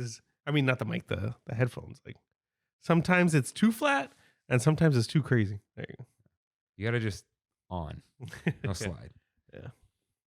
All right. So I went on Friday. When did you go? Wednesday. Go ahead. Okay, so our main objective that day was to go to Food and Wine to finish off our sip and savor. That's when I got the sponge sirloin, no, sponge short rib. The bruschetta looking thing, whatever it was Petit called. burrata. The elderflower, the gin elderflower thing, the hot dog, and the wings. And it was all okay. I was kind of over it. Like I said, I kind of forced myself. I was still pretty hungry. I ended up getting a beer at Sonoma Terrace. We waited on... You were hungry, so you got a beer. Yeah, there you go. We saw the wait for racers was at 45. And so we ran over and so did everyone else. And it switched to 75 as soon as we got there. Like, are you down? Yeah, we're down. So we waited. And I had a really good time. We won. And we left. That was it. Nice. Yeah. Nice. I'm going to do what you do. I look through the pictures. Yeah. Everyone kind of already got that. So Kimmy went early, she was there earlier, and she got the cold brew from Toontown. Oh. And she texted me, you can have the rest of this. She didn't like it at all. So I trammed in, and let's see. So, dude, I got in. There was a long line. Once I parked, there was a line out of the parking structure. Ooh. Yeah. So I didn't completely luck out, but I mostly did. Yeah. So I met her in the Esplanade. She gave me the cold brew, and I was thirsty. Dude, a sweet cold coffee when you're thirsty with a straw. Yeah. Ooh, it's over. So chug that. It was good. I like that thing. But it's a little caramelly, a little sweet. So she wanted what we called Valerie's sandwich. Which is what? The focaccia chicken. Oh, okay. thing. So we mobile ordered from Pacific Wharf, and she mobile ordered. Thank you. And I was like, oh, I'll go find a seat. And then she had to wait for 10 minutes. Oh. And I'm like, tell them you'll make the sandwich. It shouldn't take that long. Yeah. I was joking. So it's a focaccia bread, like a cheese focaccia with avocado spread, Havarti cheese, grilled chicken, bacon, arugula, and tomatoes. No mayo. But it needed another sauce. It seems dry. It needs chipotle sauce at least. Yeah. You're down with chipotle Yeah, mayo that's not mayo, right? Yeah. Yeah, I need a little more. It wasn't dry. Here's my problem with grilled chicken sandwiches. My problem with the chipotle chicken avocado is the chicken falls out. My problem with the grilled chicken breast is it's such an inconsistent shape for a triangle piece of bread. Yeah. Half of the things are just air. Right. It was totally fine. It wasn't cold. Where'd you get this again? Pacific Wharf. Oh, okay. Yeah, the chips, it was a bag of chips. I poured it out for the picture. Totally fine. We weren't sad, but it was okay. And then I saw the sign that the third gate is open, a trash can on a thing. Went through. So I asked Kimmy what she wanted to do. She's like, I think I want to draw. I'm like, okay, I need water. So we walked through Cars Land, then went saw the Hyperion after going through Avengers Campus to fill water. Dude, line out the door for Strange still. For Animation Academy? No, Doctor Strange. Oh, for Doctor Strange. Okay. Yeah. Animation Academy, not too long of a line. We got to draw Oswald. Oh, nice. Very cool. Yeah, that is cool. The cast member said exactly what I wanted him to say. That Bob Iger traded an actual human being. Dude, they said that when we drew Oswald too. Awesome. Hilarious. I got the eyes too big. Was she kind of tall? Curly hair? It was a dude. Oh, it was a dude. Okay. Yeah. I think if I got the eyes right, it would have looked a little better, but it just threw me off. Scary. Because this guy's great. Yeah. So that was a lot of fun. Then we got the tiramisu churro, which I said was good. Went to Disneyland. We saw some low wait times, and then everything shot up. Okay. So Haunted Mansion said 13, and then it went up to 35. When Haunted Mansion's 35, it's crowded. Yeah. What time was that about? That was that pass holder time? 7:55. Yeah, that's when pass holders come. But yeah, because it was almost showtime, but not quite. Yeah. So I went to Winnie the Pooh. There was a line to the entrance, but it was a straight line. So we waited 5 minutes. Okay. Totally worth it. Went on that. That's when we walked through, saw some merch. This is where I saw the full circle pin. Where now we had a Dumbo succulent, and now I hate this logo. Yeah. Dude, the Disney collection one was better. So nice. Yeah. Wait, So that's when I ran on Splash. Went on real quick. Like I told you guys, the solo pick. Lots of fun. shoes wet? No, because I was in the back. So Oh, you that's have right. the foot guards. Yeah, that's right. But dude, I going down, I knew there was like the first splash is worse. Mm-hmm. So I just knew. I let's just say put my hands in my lap because I just didn't want to be cold. That helped, but my legs got wet, dude. We went down and I see the water in the air. Like, dude, it separated. It wasn't a wave. It separated from the rest of the water, and I see it coming. Like, oh no, like an asteroid, a comet. And they just into the thigh. So yeah, but it was fun. The best part of that ride though, the dry run, Yeah. and then it gets really wet at the end. So all those girls got splashed, and they were already complaining. But like, they're all mad at each other, but like laughing, right? Mm-hmm. They're screaming like bloody murder. I'm fine, right? They're screaming, and like the bees are buzzing, and it's like the hectic time. And like, this is the funniest thing. Nice. So yeah, and then ran out of there, got Kimmy, and went through. I'm like, let's do Jungle Cruise. It was a little bit of a wait, but nothing crazy. It was great skipper. I'm trying to think. Oh, dude, yeah. So the first temple, he goes, those are my high school friends right there, and it was like the 3 snakes. And then there was the big snake, and that's my ex. It's like, dude, you know a lot of snakes. That's awesome. There's a couple other jokes that were really funny. Oh, yeah. Nothing like mind-blowing. But yeah, he was a really good skipper, great energy. So love that. And then I think that was it for us. We like went through the bazaar. And I think we just trammed out. Nice. I think we were thinking of doing one more thing. We're kind of like, Jungle Cruise is a good way to end. So we headed out, and it was a good little trip. Sounds good. Yeah. Sounds really good. So we'll be back. We're not sure when. Nice. So Rain, what time is it? Really quick. Before it's that, I went to Ren Fair.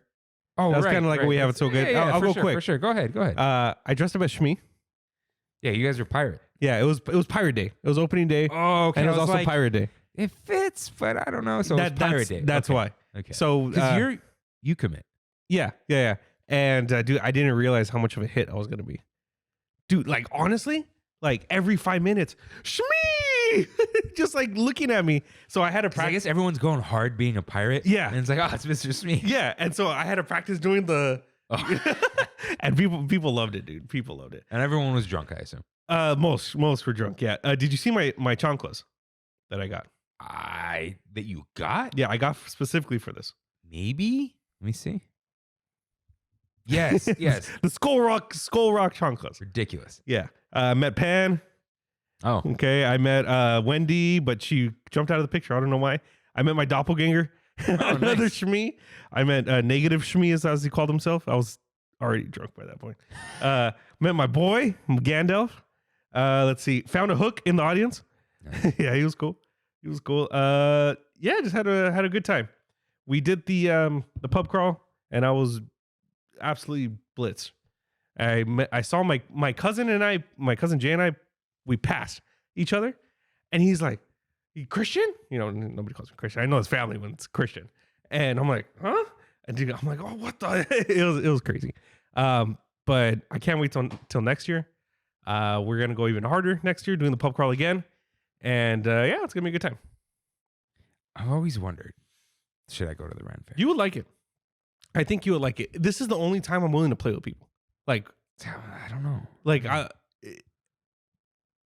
you feel ostracized when you don't. Interesting. Yeah, it's like people who go in regular clothes. Oh no, I wouldn't. I feel like I can't go in regular clothes. You can't. You get made fun of for going in regular clothes. It's like, really? Like, what are these garments that you have? Like, that kind of stuff.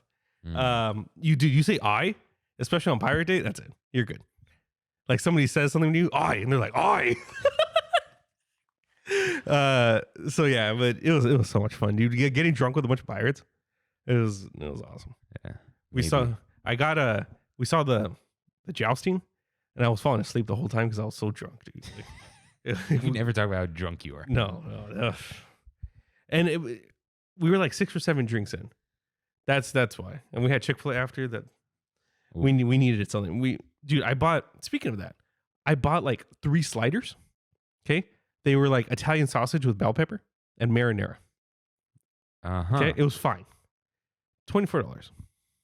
Dude, yeah, you're at a fair. Yeah. Dude, I just saw somebody at You Coachella. got to put the burrito in your backpack or something. Yeah. I saw somebody at Coachella spend $64 on 2 breakfast burritos and 2 iced coffees. That, Kimmy, I think that you guys saw the same thing. Yeah. That's insane, dude. Okay. I went in what people call the last good year of Coachella, 2013. Oh, you went? Wu-Tang Clan, Red Hot Chili Peppers, Oh, wow. Phoenix, Yeah. Blur, Stone Roses. You saw Blur? I didn't see. They were like, I saw them for a little bit. I didn't Yeah. stay the whole time. Stone Roses. That's crazy because Gorillas were already like in full force then. Huh? Gorillas were already like in full force. Oh. Is it the same guy? The same guy. Oh. Yeah. The lead singer is Oh, yeah, dude. Gorillas. Yeah, they were like full force before that. I know. But like, I thought that he would just completely pivot only to Gorillas. I think it was a big deal that Blur was there. Okay. Yeah. And yeah, Pretty Lights. Crazy lineup. And back when it was like a rock show Yeah. with a hip hop tent. Yeah. You know, and the EDM tent at the end. But anyways, the reason I bring this up, they were bragging. When did Coachella start? 92 or 98? It was in the 90s. I don't know when. Let's pretend it was 98, right? They were advertising. $2 water since 98. No, yeah, that ain't there anymore. Nope. No way. Nope. It was, they had free water, but if you want an ice cold crystal geyser, any booth, no matter who it was, $2. Wow. Yeah. And the tickets were $350 back then. $350? Yeah. And parking, if it even cost money, was like maybe $20. Yeah. And I just like drove there. Like I just drove in and then I just park over there. And I paid and I walked in. Yeah, it's not like that. And they were chill where it was like, I had a frozen water bottle. Like you can't bring anything. It could be alcohol. And the security lady's like, it's frozen. It's water. Yeah. You're good. Yeah. Yeah. It was interesting back then, but yeah, it's not, it's not what it used to be person. Maybe I am, but it's definitely not what it used to be. Like at all. It was a rock show. You would go and you'd go to every stage and you'd watch all the bands. And there's nothing wrong with music not being mainly rock anymore, right? Obviously, pop has been around forever. But it was the rock festival. Yeah. That you have all the other festivals, right? So like it's weird. Now it's pop. This is pop. Yeah, and like there was that year they put Beyonce and like people were being rude. They would just sit at the main stage all day and just be like, we're just here for her and not watch the other artists. I'm like, come on. It's a music festival. That was people for Frank Ocean last night, I'm sure. Yeah. I heard about that. I'm not entirely sure who Frank Ocean is. But what were you saying? $117,000 they got fined for going over curfew. They were charging him $1,000 a minute. I thought he went over curfew like I guess the whole festival as a whole, when they were supposed to like be completely gone or something out of there. I don't know. But he went on at 10:05, or he was supposed to go on at 10:05, went on around 11. You sure it's $1,000 a minute? That's what I saw the article. Because that's 2 hours overtime. Over the 3 days though. Oh, like they kept going over curfew? Oh, okay, yeah. Got it. Yeah. What did he play? Like 6 songs that he didn't really sing in and you couldn't see him or something? Yeah, I don't know, dude. Yeah, whatever. You know what you're getting into these days. Yeah, you do. Coachella. Yeah. That's why I'm honestly I'm kind of good with all festivals. Oh yeah, I'm fine. Done. Every now and then I crave a good like house show or something, but I don't think so. Yeah. If Cascade did a 1 day sun soaked again, where he was the main act, not Logic. Logic was the main act? No, so I went. Did I go to 1 or 2? I like Logic. I think I went to 2 sun soaked. I'm not sure though. And it was just like Cascade, late night alumni, a Cascade DJ set, and like one other artist. And that was it. Cascade was on for 3 hours, right? They may or may not have done 2, right? And then the third year, he's like, it's a 2-day festival. They had a bunch of hip hop headliners, and everyone's like, dude, we're here for you. And then they canceled it because they couldn't. Right. They tried to turn it into a thing. And it's like, dude, you're on a beach. You could be here for like 6 hours max, you know? Yeah. So, anyways, fun stuff. If you haven't been to Coachella already, just go somewhere else. There are more fun places at this point. All right, Rain. Now, what time is it? It's Pizza time. It's time for one last bite. As always, what is the best food you ate this week? so right before the Return of the King, we went to go eat at a place next door. It's actually right by Honda Center. It's the Cinemark that's right there. Mm-hmm. There's a place called Prime Cafe. Prime Cut Cafe. Prime Cut Cafe. Good place. Dude, I went there when the restaurants first opened with Eliana. awesome place. I didn't want any like steak or anything. I got the prime rib sandwich. The beef dip? Yeah. Yeah. Oh, It's dude. good. It's Dude. good. And he's like, you want the ultimate or the regular? Give me the ultimate. But I'll take the horseradish on the side, please. Oh, like horseradishing it up. Dude, something about that meat just melted in my mouth. I was It's good prime rib, dude. Yeah, it was. It was some really good stuff. Good salad that I got with it. Good side salad. Yeah, that was like honestly by far the best food I had this week. Even though I did have some really good food, I had a really good vermicelli. Is that how you say it? It's the Vietnamese dish.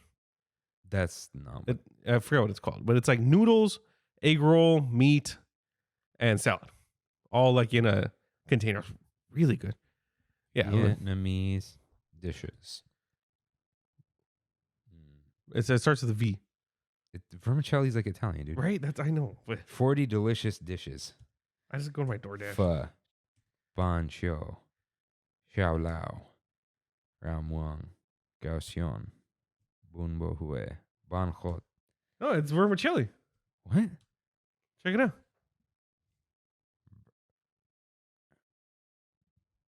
I think vermicelli is a type of noodle, maybe. Oh, yeah, maybe it is. Well, barbecue house, then, whatever it's called. Right? Oh, okay.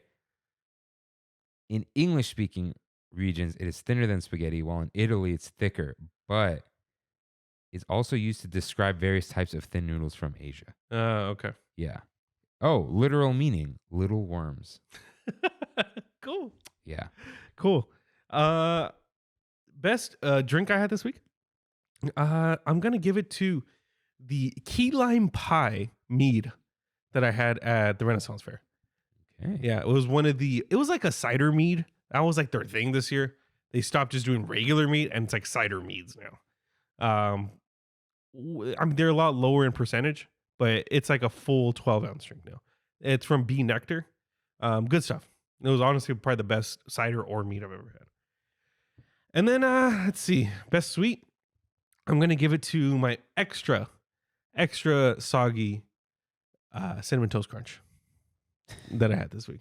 All right. I let it sit for like 15, 20 minutes, dude. Let that thing get as soggy as humanly possible.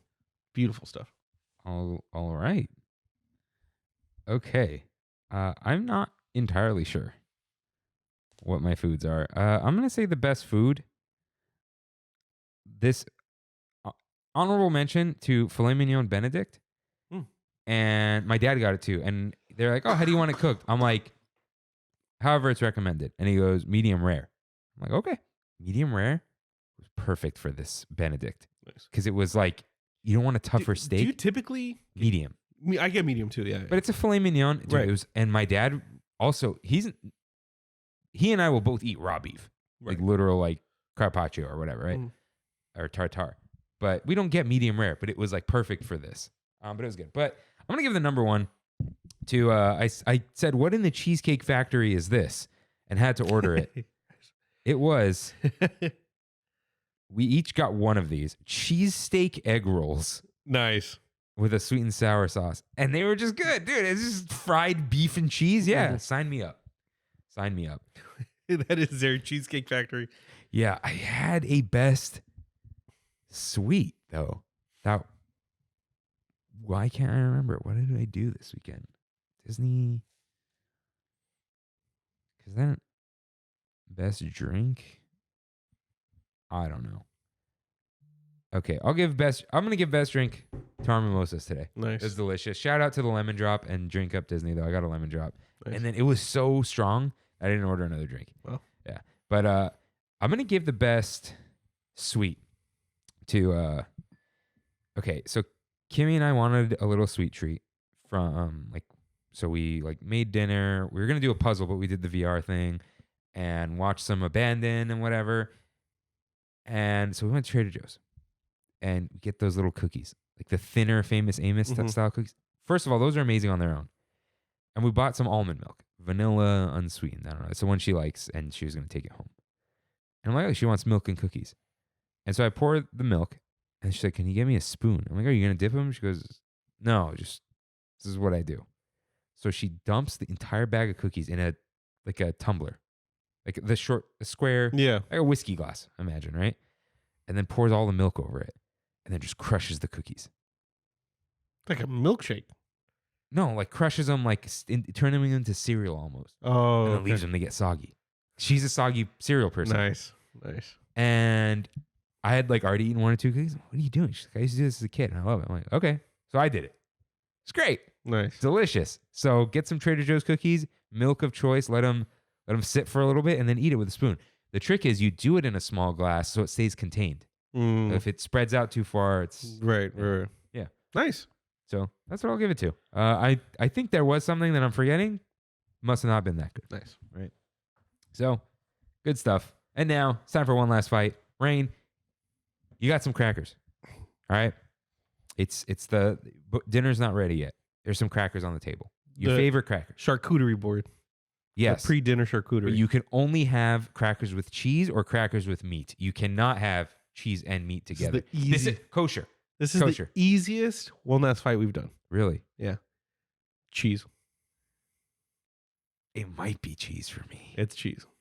Because you got salami, that's good. You got some good prosciutto. Like no matter what, a good cheese. I need cheese on my cracker.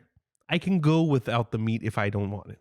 But altogether, the best. Yeah. Right. But if I have to choose one or the other, cheese, no question. I think we're going to agree. Cheese wow, the first time. Food and wine, dude. Nothing brings people together like food and wine. Yep. And with that, thank you guys for listening. We'll see you next week. See you real soon. Bye. Thanks for traveling with us today, and we hope you have a happy and memorable visit to the Disneyland Resort. Please lower your head, watch your step, and exit to the driver's right-hand side only.